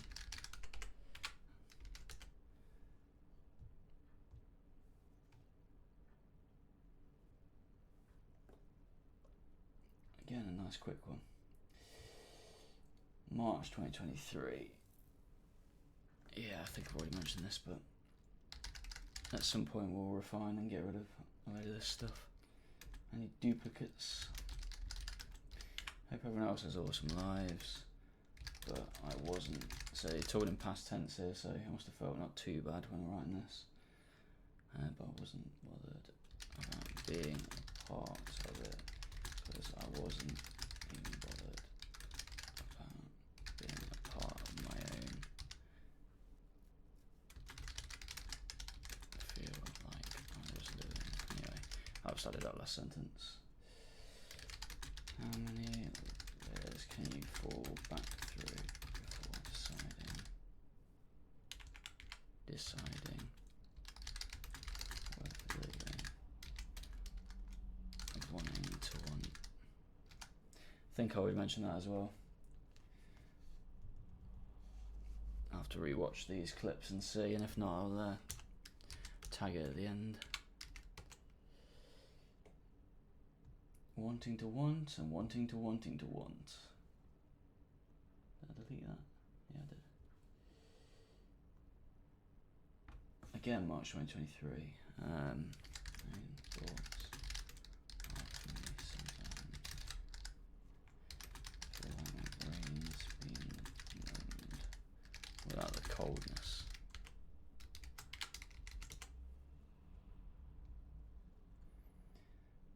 Another quick one.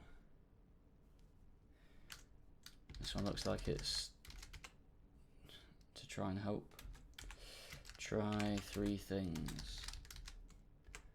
Talk therapy, which I guess this is kind of a written version of.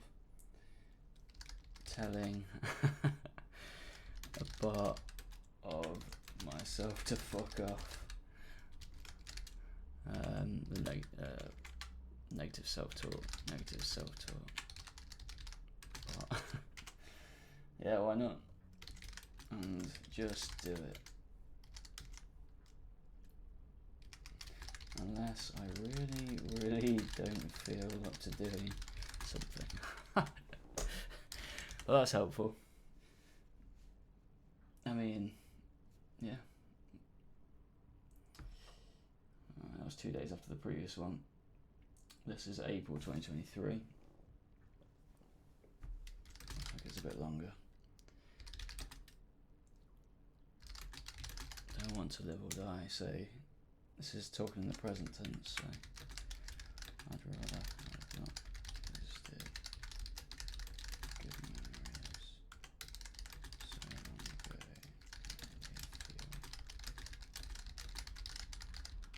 by someone else. I don't want to live or die, I'd rather have not existed, because even the good memories are so long ago that they feel like they were experienced by someone else.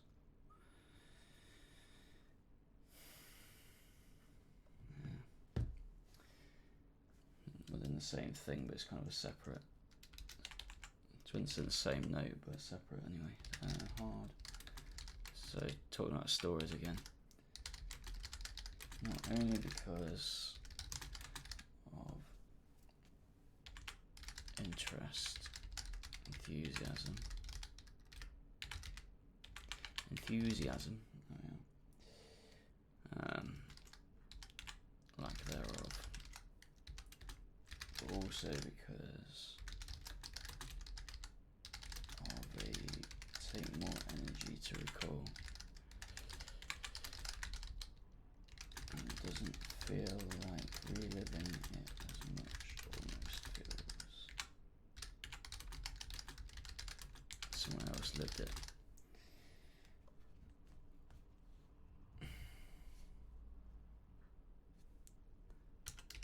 Again, within the same note, manually trying to generate interest rather than somatic, extremely tiring, especially done over a prolonged period of time.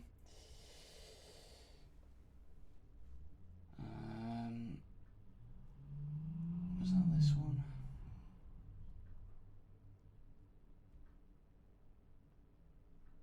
Yeah, it was. So 2 days later, 12th of April, 2023. Vicious cycle. Bored, jaded, doing things, such life generally leads to less likelihood of doing new things, which then leads to more likelihood of being bored and jaded. It's the problem with one of the symptoms, I guess, losing the drive to do other things. So this is like 2 weeks later. It's kind of interesting doing this. Just looking back on these notes. Even if the topic is not particularly fun. Boy then. You lose interest, in your own experiences. With that comes the loss in what you're saying being worth saying and worth hearing. This can lead to a loss in self-confidence. Yeah, damn it, I should have sorted this out. Keeps turning off. And a loss in your willingness to share experiences, which is one of the main ways we feel connected to others, and one of the main ways we enjoy life. So that kind of sucks. True. Alright, a month later, May 2023. Seek out solitude. Don't often feel excited about new people. More often feel anxious.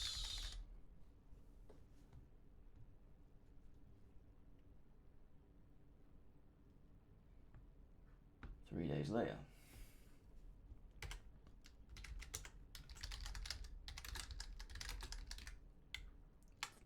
Obviously these are just the times I decided to write stuff down. Outputs, so inputs, it's more of a cycle. So if we end up to thoughts, then part of the cycle is negative.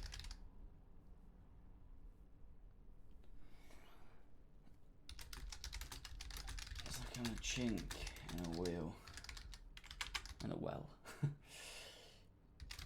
which makes for a bumpy ride. Gotta write some cheesy shit.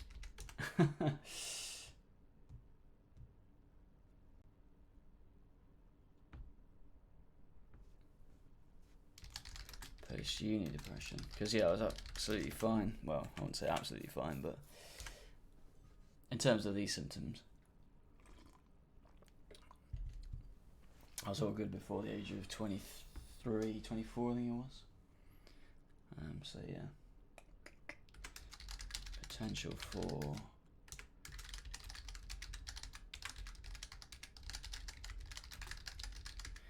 community, friendship, relationship breakdown. Communal, individual sense of purpose. Lost. Freedom. Free time deprivation, sense of regression, moving back to the same place, similar situation.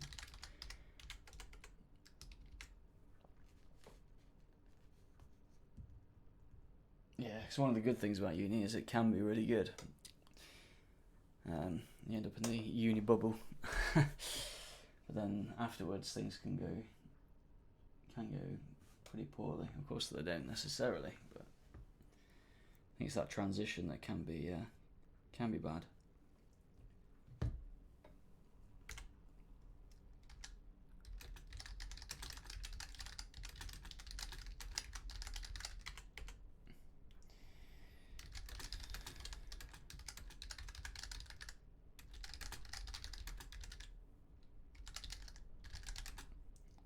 Joining site now replaced majority of these / entirely anxiety and or shouldn't really use the word indifference though, because it makes it sound like you don't care about other people. Okay, the Sims analogy, we've definitely already done that one.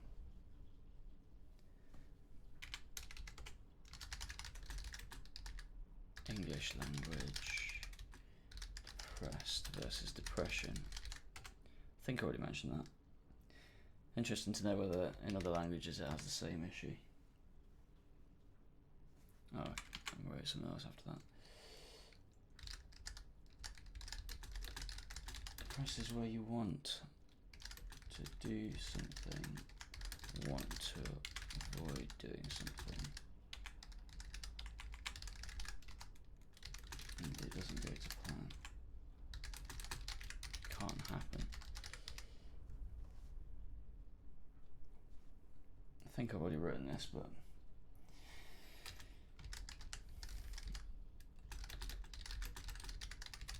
want deficiency, maybe in slightly different terms.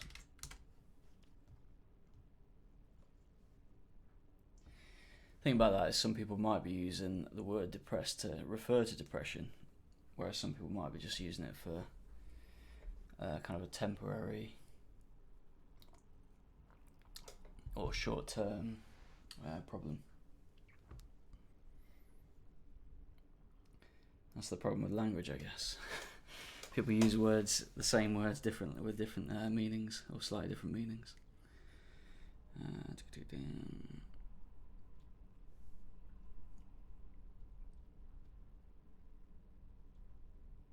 Where am I at?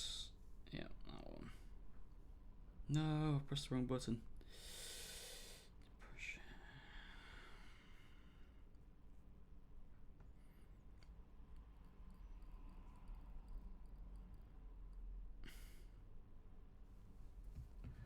Luckily, some of these are quite short. My depression isn't quite right. More accurate as existing depression. Delete. October 2023. Want to be alone, but don't want to be alone at the same time. Lol. Delete that.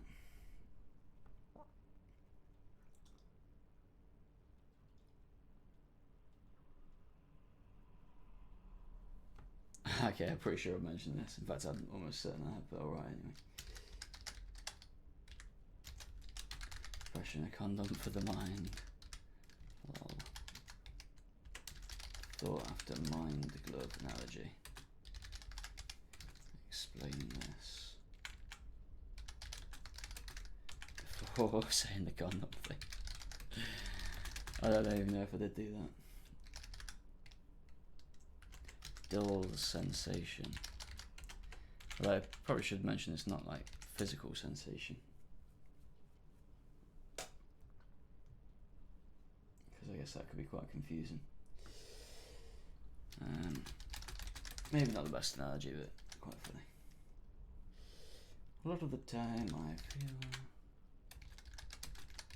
just passing the time, going through the motions of life, without really feeling like I'm living. Yeah, so I'm just repeating the same stuff here, but I don't know. Fuck it, there's not that many left. Under tension, stress. Sometimes due to blood sugars. Yeah, I mentioned this. Too high, too low, too high, too rapidly changing. But sometimes not because of that.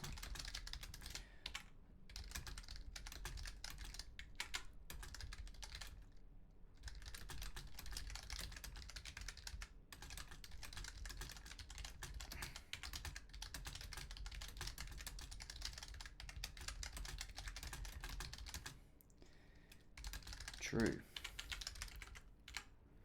Very looking in a lot of regards, this is very true.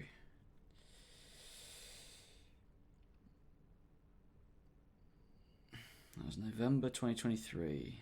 Got quite a few in November 2023. Trying to get through the day so I can get back to sleep.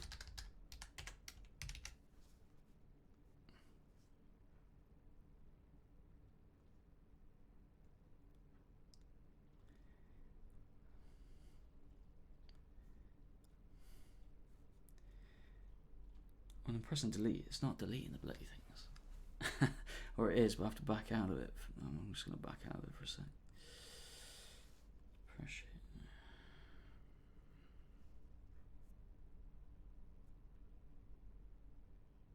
it. Alright, here we go. Next one. When I'm feeling good, feeling good, I'm feeling. I think I'm back. Which means that when I'm not, I feel like something's missing. Mission. Something important.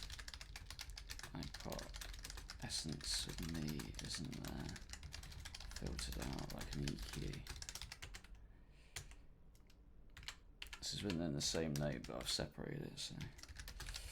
Fluctuations make it hard to move on to transition to a life for myself. Also more contribution to society and sort of time and energy dedicated towards a valuable field of endeavour. Contribution.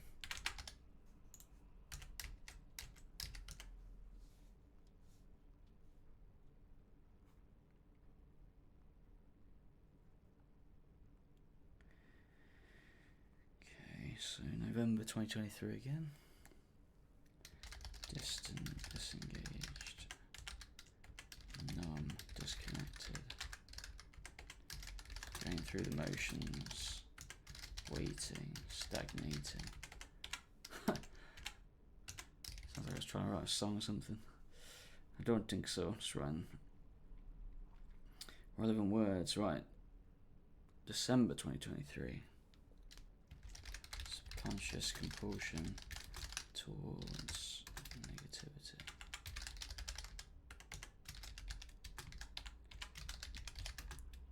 Framing waiting to feel.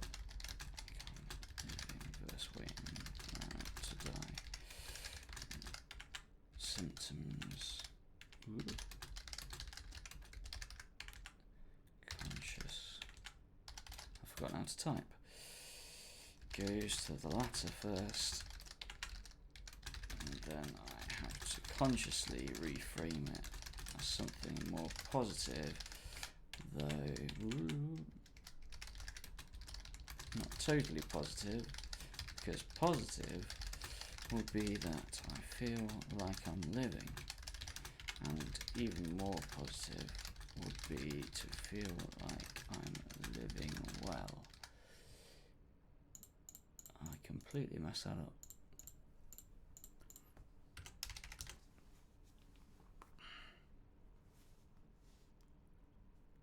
But it is interesting how your current mood kind of affects your framing.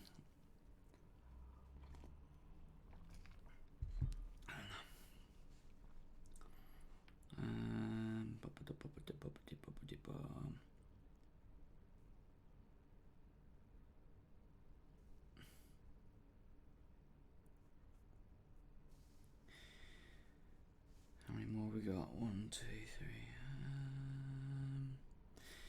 A few.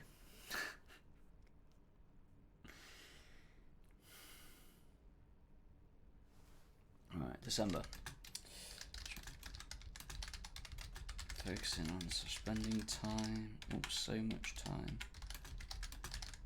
thinking about the repercussions / negativity of consumption, and when consumption is all around us, essentially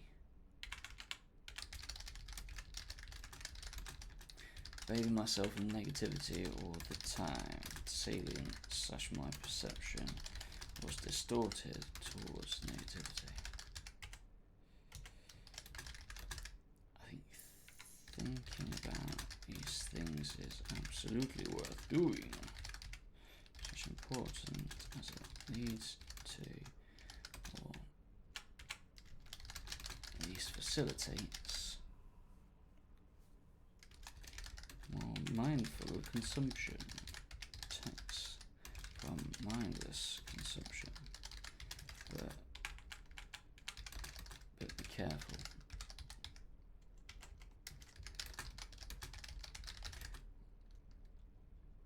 Shouldering more of the burden. Picture too much. Guess that's just zooming out. I imagine I meant zooming out and thinking about things like climate change and possible consequences of AI and stuff like that. Just one bloody person, mate. That's my sugar saying. Time to shoot up.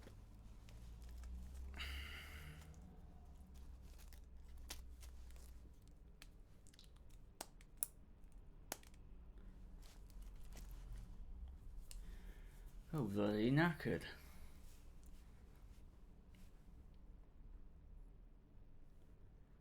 It's only 2:30.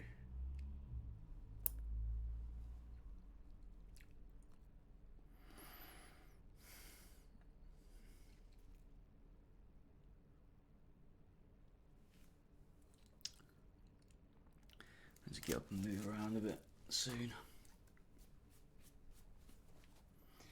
Right.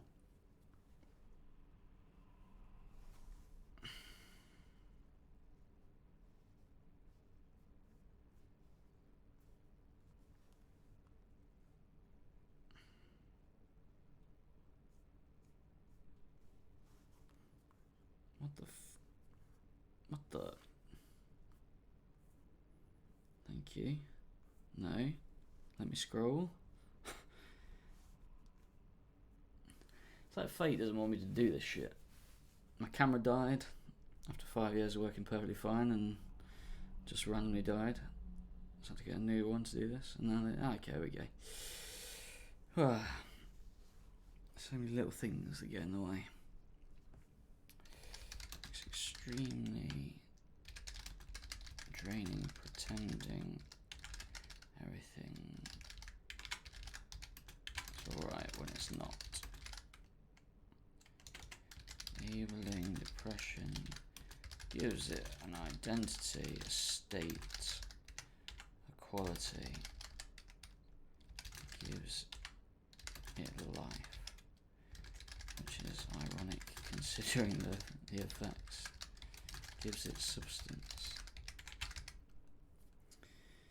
Okay, well I ended it there, but I guess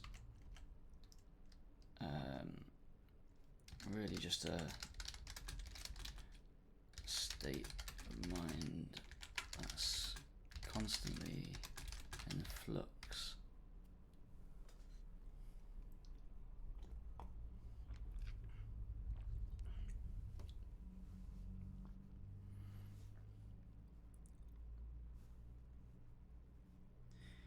Another one from January.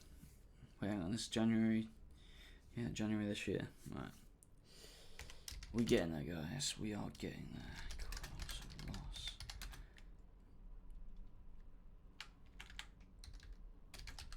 Also / reduction in interest and trying to just get through most things, everything, to get to bed, just to end up doing the same thing the day after, and the day after that, even conversation. At least I remember to do that. Reactivities.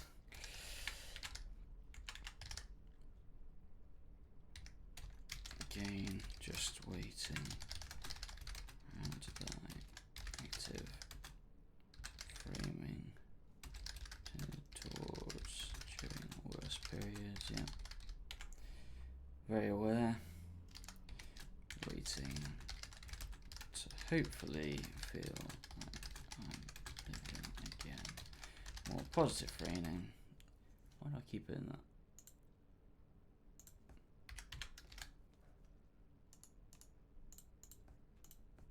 Bloop, bloop, bloop, bloop.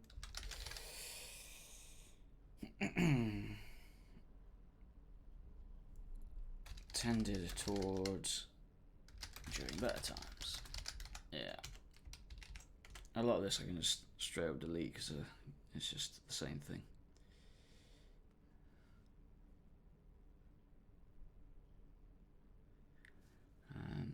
For many years, roughly 10. I'll add this, although to different extents.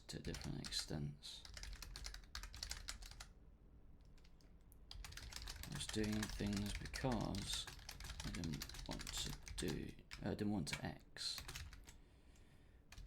Be unhealthy / feel like shit. E.g. running / climbing. And I sometimes enjoyed them. Now I've got to a point where I sometimes want to do things.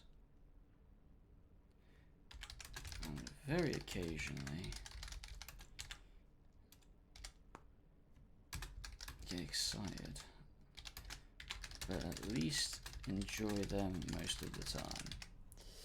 Yeah, so the excitement's the thing that's definitely still reduced relative to when I was 23 and under. That kind of psych.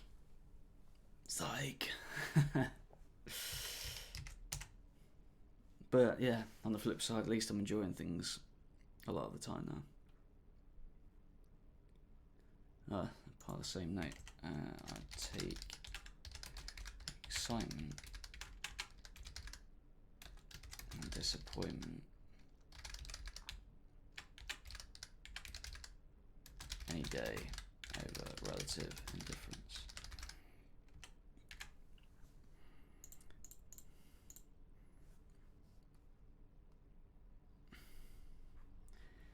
So I guess that could be said to be one of the positives, is you don't really experience disappointment because you don't get excited about stuff. But yeah, having experienced both, I think I'd take that. Take the ups with the downs rather than the flat. Although I guess if you're getting a lot of ups and a lot of downs, especially a lot of downs, then who knows, it's all relative. It's all relative, as a man with the crazy hair once said. 2 days later, January again. This might sound strange, what I'm going to say, but found it hard to choose the right words to react to things like, oh, it's terrible grammar. Like, do I say really looking forward to? Why have I put C? I just put C. Is that supposed to be X? I think it's supposed to be, yeah. Excited about X. Really excited? Or just nice one, see you there, etc. And even the right emoji. Like, does this warrant a laugh, a smile? If so, how much? Yeah, that's kind of crazy, isn't it? Which, yeah, might sound kind of strange, but kind of makes sense when you think about it. Because I had lost excitement for things, and things didn't seem as funny or interesting. So everything had been kind of compressed emotionally into similar territory.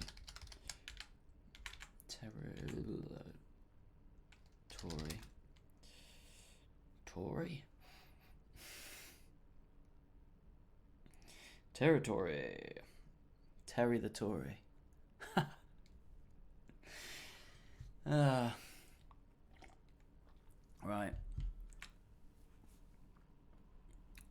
Whereby a lot of things felt similarly indifferent.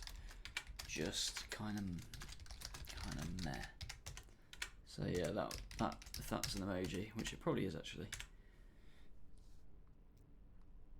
If I was being honest, I would have used that a lot.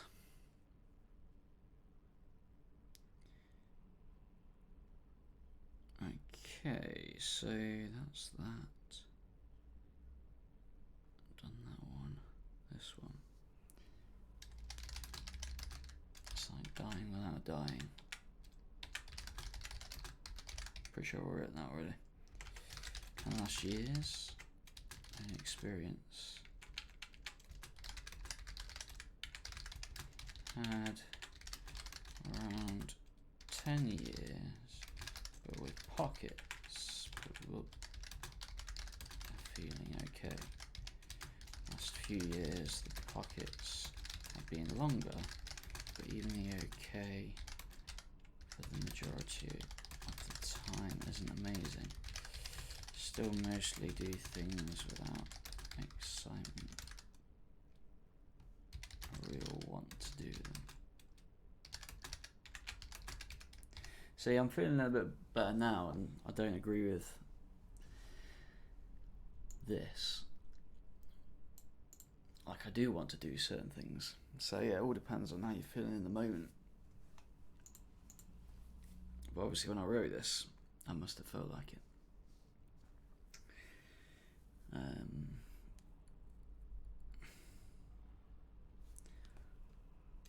Often doing them so I'm not doing nothing. That said, I have felt mildly excited. Yes. Sometimes over the last few years, usually about things like seeing people play the maps I've made for a game. Lol. Sounds silly. Yes, it does. But yeah.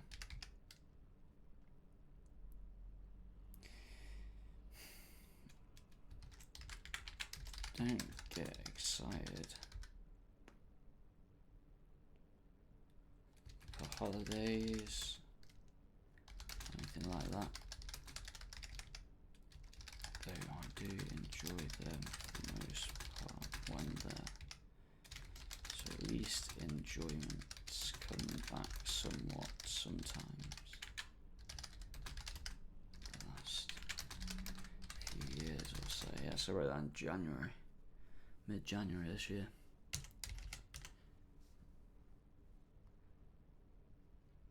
And I have been taking vitamin D over the winter periods because you hear about seasonal depression.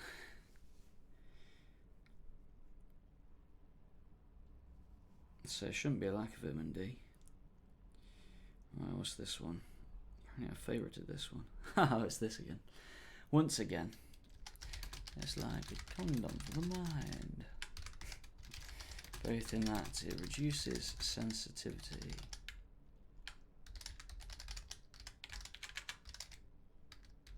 Numbers, and also that it makes it harder, hee lol, to express ourselves. Oh my god.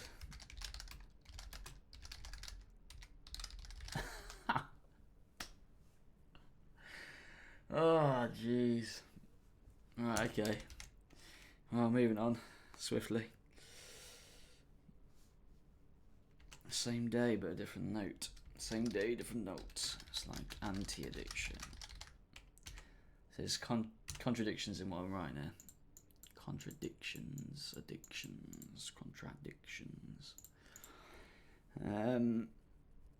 Because I've written it's like an addiction to negative framings, or subconscious addiction. There we go. Subconscious compulsion towards negative thoughts. Delete. Feels good to go through these notes and just delete them.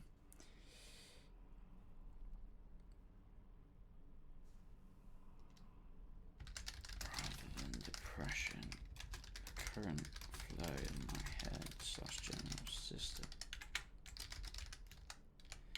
isn't too conducive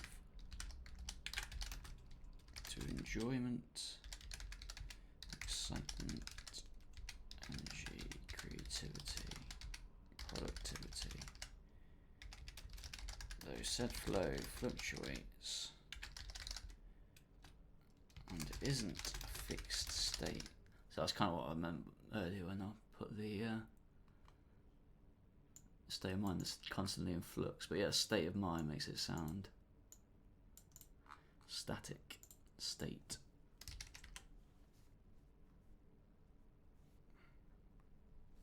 The day after. So obviously I wasn't feeling too good right now. I don't feel like I'm working towards anything.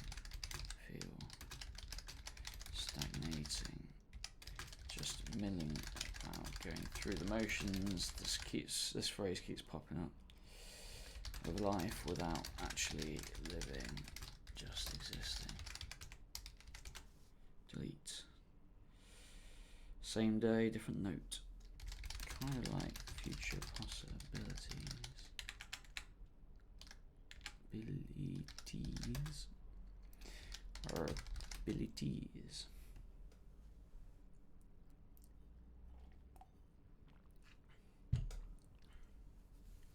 Abilities. For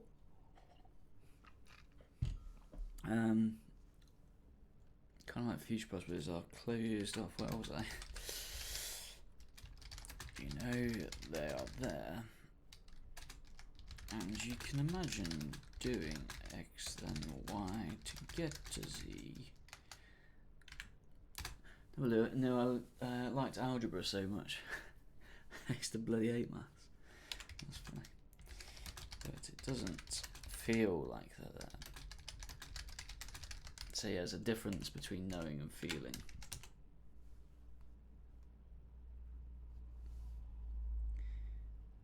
Is that the same? Yeah, okay, that's so day after, 16th of January. What makes us feel better? Spending with people. But if I feel really crap, and then that then leads us to not do great socially, or at least think that I didn't do great. Typos. It can actually end up making us feel worse. Chilling with Luna, my sister's dog. Although she's a pain in the arse sometimes. Exercise. Which is why I was simultaneously at my fittest. I was feeling my worst. Obsessed with exercise to try and make us feel better. I guess the good thing about that is even if it doesn't work immediately, at least if we do come out of the funk, then we're gonna hopefully be a bit fitter. So it's a good coping mechanism to have, which hopefully gradually transitions into an engagement mechanism. What? starting to speak as I type, as I write.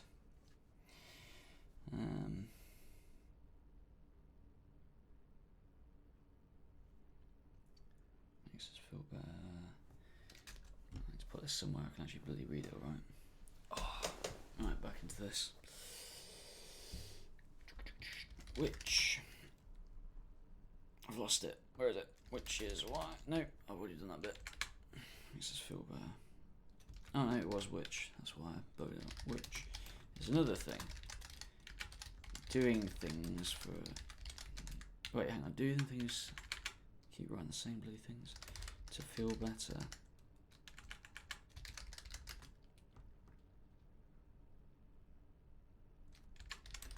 Rather than doing things for enjoyment, yeah. Everything was geared towards feeling better. Because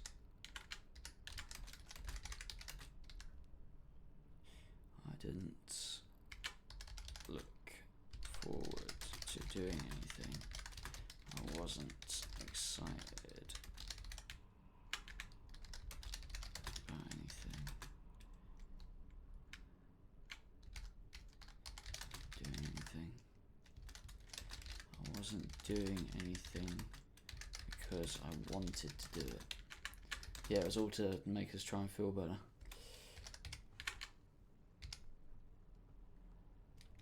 Just doing it to try and feel better, yeah.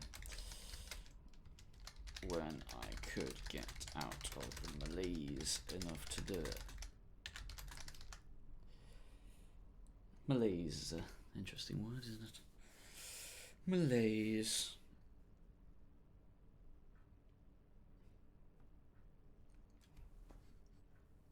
Hands off malaise.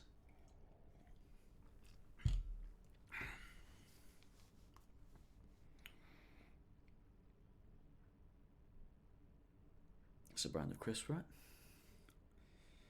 I don't know. Anyway, E.g. running with 3 ends, climbing. Eventually, I got to the point I enjoyed doing it. But even then, I still didn't look forward to doing it. Yeah. It's funny that. And not funny, haha. Right, where was I? Same day, different note. No real difference between pandemic and before/now. Just had to wear a mask. Only difference between pandemic and not is the mask. Well, obviously the pandemic brought a lot of shit with it, but yeah, I've already said that several times, so there's no need to do it again. Compulsion/obsession plus procrastination. Like, I've been procrastinating the hell out of doing this video. I think this is a good trick though, to do the video of the plan, and then at least the video of the plan's up, and then you can refine it from there. It's a little... I think I'll be using that going forward. Yes, yes. Tension and potential depression. Compulsion and obsession or obsession plus procrastination equals stagnation, tension, potential depression. Stress. Add that in there because tension, stress. Similar. We are getting through these. Only a few more left. Well versus unwell. If we make social boo-boo or say something stupid, boo-boo, into the boo-boo box. And if anyone has seen Huck,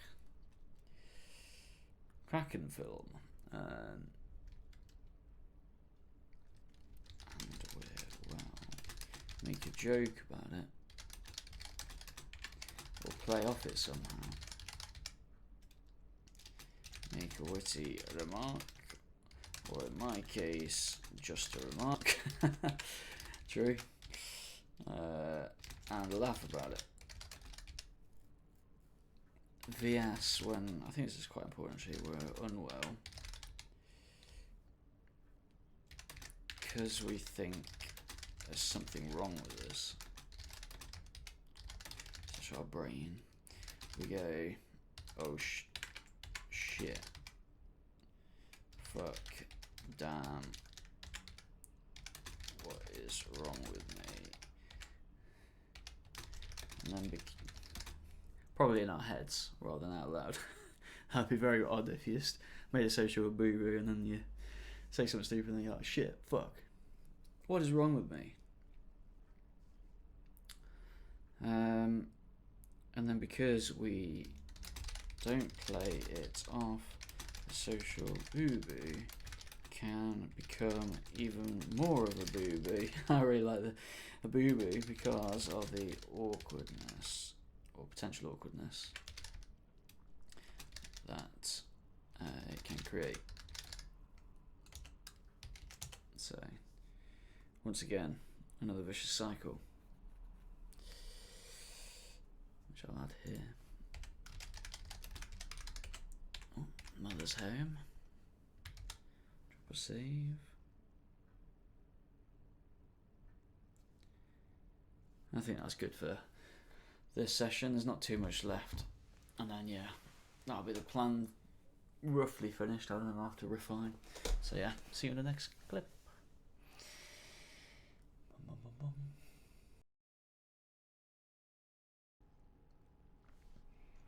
Alright guys, we're back the day after as well, so once again should hopefully be relatively fresh, and it's not 2 in the morning once again. There's only a couple more notes on this, I think. Probably won't get too long for this little clip, but let's see. The positives of depression or whatever it was. It helps to enjoyment.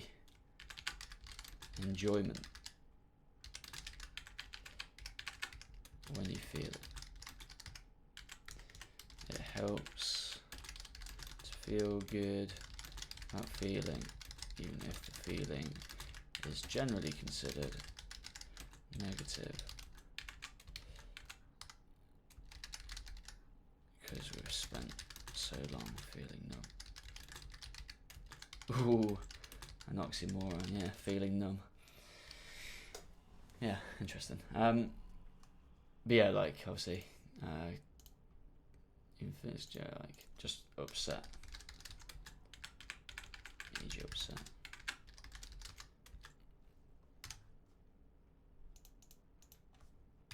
Just add a million little things here.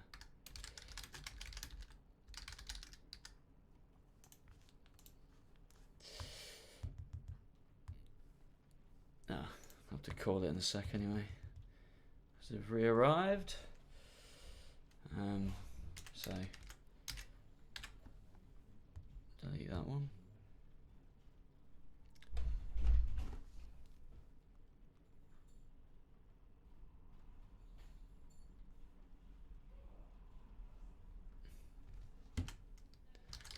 Let's quickly do this one and we'll call it don't already initiate things and sometimes go through patches of initiating a fair few things when feeling good. Or relatively good.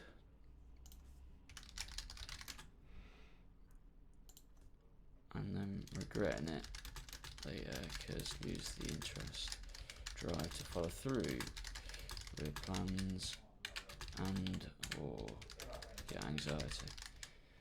Right, yeah, I'll call it here, so we'll be back shortly hopefully.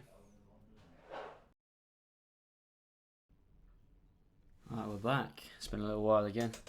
So let's I just loaded it up and I noticed that we should probably change that from enjoy, but maybe it's more appreciate. helps to appreciate enjoyment when we feel it. There's only a few more notes left, so that's good. So let's see what I said for the February.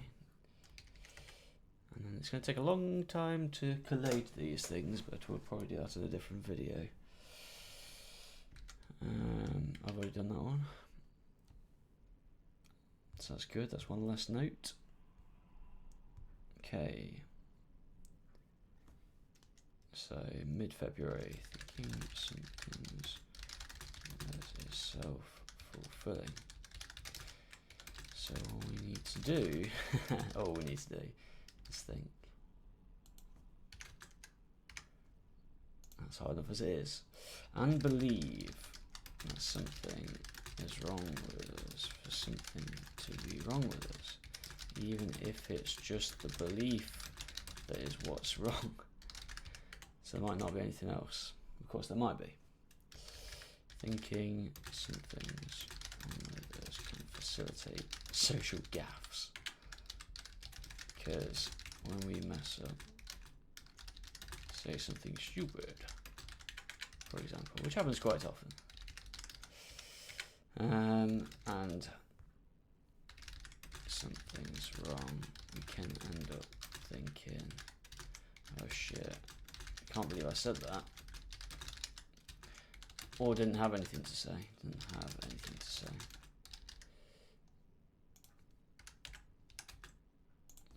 Awkward silence, This proves / must be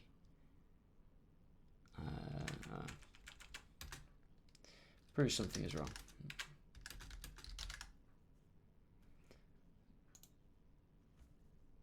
Yeah. I'll ever get better. How long might that take? And obviously we're thinking that during the conversation, so that can easily lead to this. Or saying something rather silly. Whereas, if we don't think something's wrong, we're more likely, and we do something like that, we're more likely to laugh it off, have the confidence, / focus, I guess,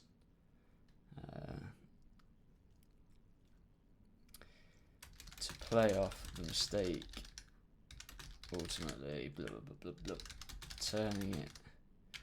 turning what might be perceived as something negative into something positive.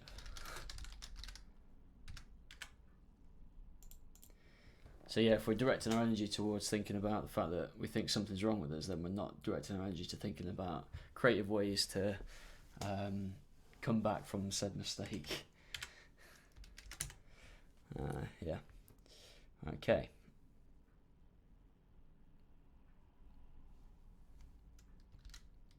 So day after.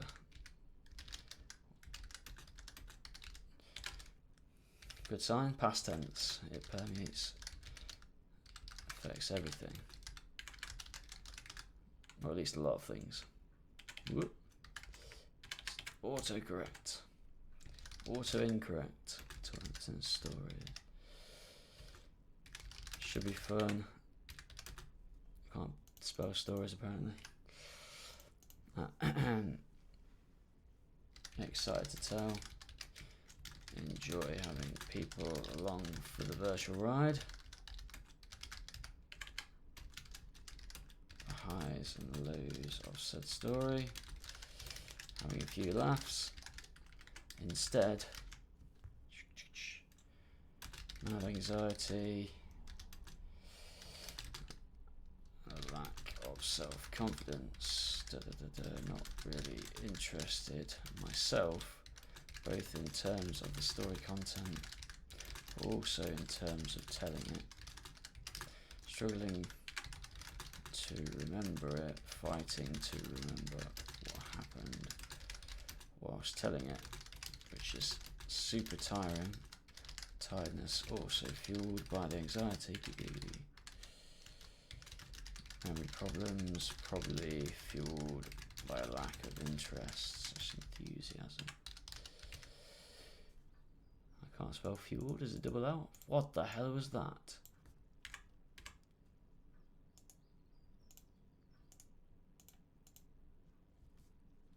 There's double L, that does look better. I think that was a little note about one of my maps. Right. Enthusiasm, enjoyment, and we're back. And also abandonment, anxiety / stress. This facilitates further isolation, and isolation facilitates other problems or anxiety, less social practice, so greater chance. I really can't type today. Chance of fucking up when we do vicious cycle. Don't know if I've mentioned that before. Might have done. Related. You've got to want to get involved, and you've got to want. I really can't type today. What is going on?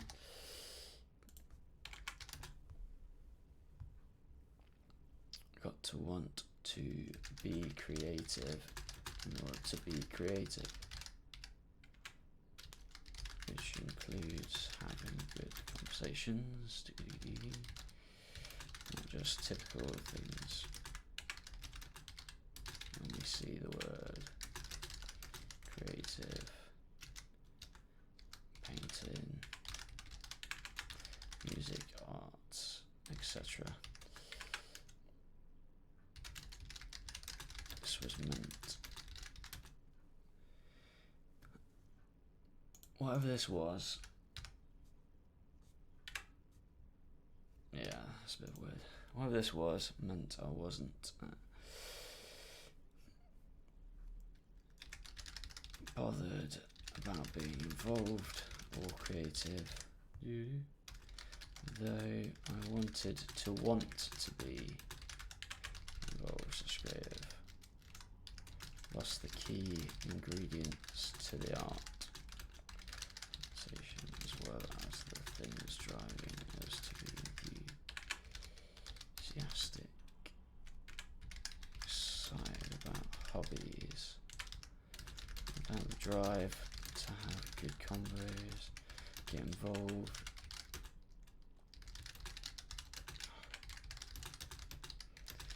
Or get involved generally. What does that leave us with? General malaise, waiting around to either once again feel like we're living again. Alright.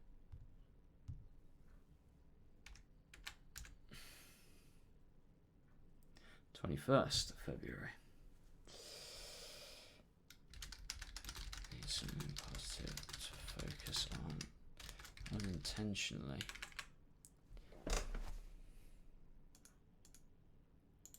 One of these days I'll learn how to type.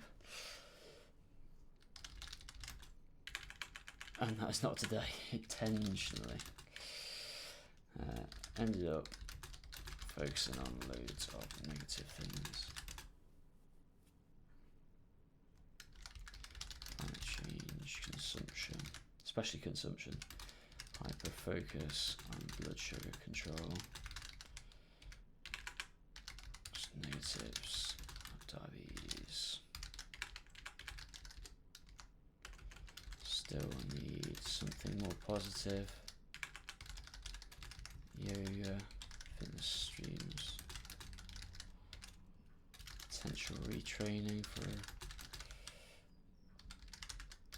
additional job. Yeah.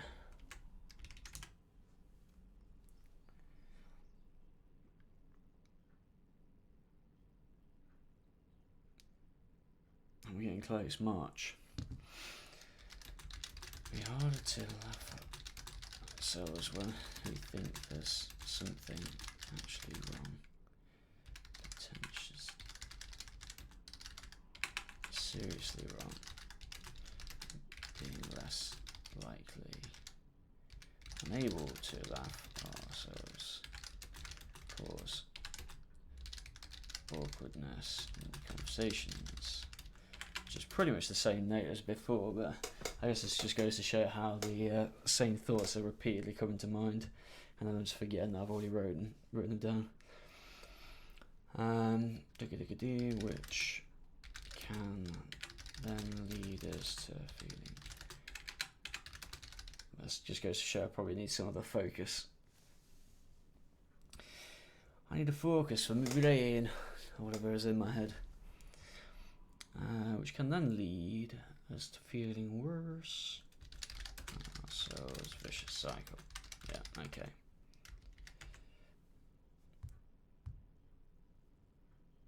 Day after. The reason I might not want to say anything. And the thing. I don't want to be treated differently. Don't want people standing on eggshells around them. Not taking the piss, it's just whatever the banter they're used to. Don't want change in that way.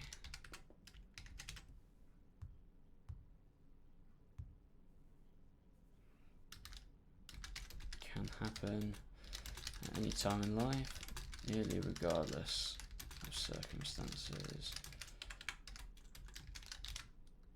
Brain's an organ, and organs can go awry, either temporarily or permanently. Looking at you, pancreas, or maybe I should say, I should be looking at you, immune system. Yes, thank you, type 1 diabetes, you bastard. Assumption is that brain gone awry. Could it be a protective mechanism? And that was the end of that note. And the end of all notes, I think. You'd be pleased to know. Cool, right, so yeah, I'll go through and refine that at some point. I'll see if I can find these other documents though. So, one moment.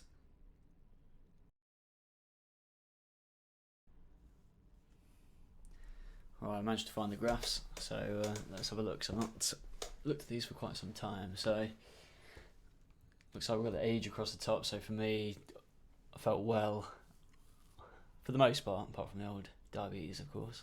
It's been a pain in the arse, but up to about 23, so that was just after finishing uni.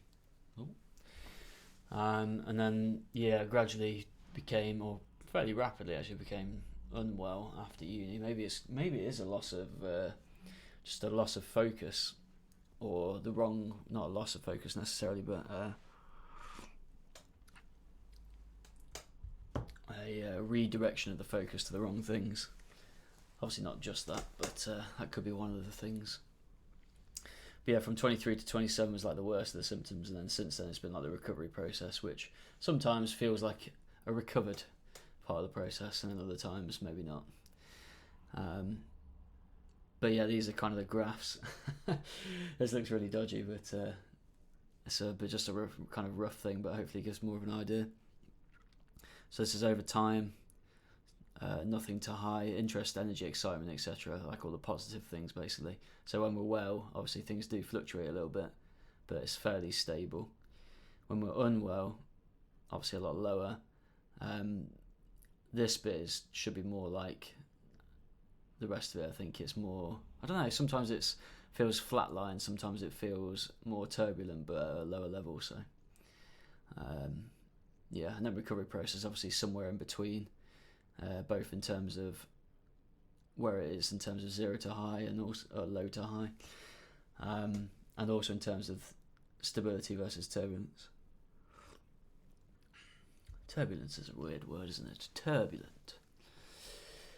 So let's see what I've written here, because I imagine it's illegible on screen. It's practically illegible to me as well. Gradual change between graphs, quicker from well to unwell than from unwell to recovery. So slash recovered. So yeah, going from well to unwell was definitely a more rapid transition.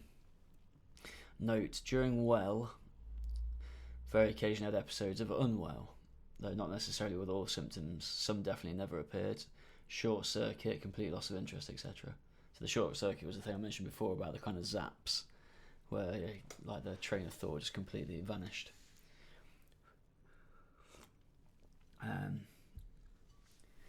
Occasional recovery type graph. Okay, yeah, so during well, sometimes like this, but very rarely. But again, with not all the symptoms, always had some interest in something. And occasionally, more like the recovery process, which is just I guess a lower mood. I think we all get that at some point. During unwell, occasionally something drifted towards recovery or even well, with a notable exception of excitement, which we very rarely get even now. So this was whenever I did this. Should have written a date on it. A few years ago though. Unwell is more turbulence, less stability. What's this? Above graphs are really a snapshot. It's a rough example. Yeah. During recovery, occasional episodes are both well and unwell, with more towards well than unwell as time has gone on. Again, with a notable exception of excitement, which is rare. Now, somewhere in between recovery and well, with more well as time goes on. So yeah, it's a gradual improvement. And I'm hoping doing this will feel like a bit of a release and will help even more so. But time will tell on that. So this is the second one. So again, a similar type thing with time and low to high. Energy, excitement, interest, mood, enjoyment, etc. I tried to do like a rough percentage of where kind of the general area things would be. So, oh shit, I just realised that's not popped up as I need to do here. There we go. So yeah, rough kind of percentage of where you kind of lie. So like well would be 70% roughly in the top third, and then yeah, unwell 70% roughly in the bottom third in terms of these and other symptoms or metrics, I guess. Key points. Varies between individuals, so varies between people, varies over time, depending on how well or unwell someone is feeling. Well is more stable, less turbulent, less fluctuations, less intense fluctuations, and unwell is the opposite. Although sometimes unwell can be stable, but stable at a low level. So, for example, excitement, in my case. Recovery somewhere in between, depending on the extent of recovery. And 3, can be various degrees of well in some aspects and unwell in others, e.g. excitement for me. Oh, weirdly, I wrote that.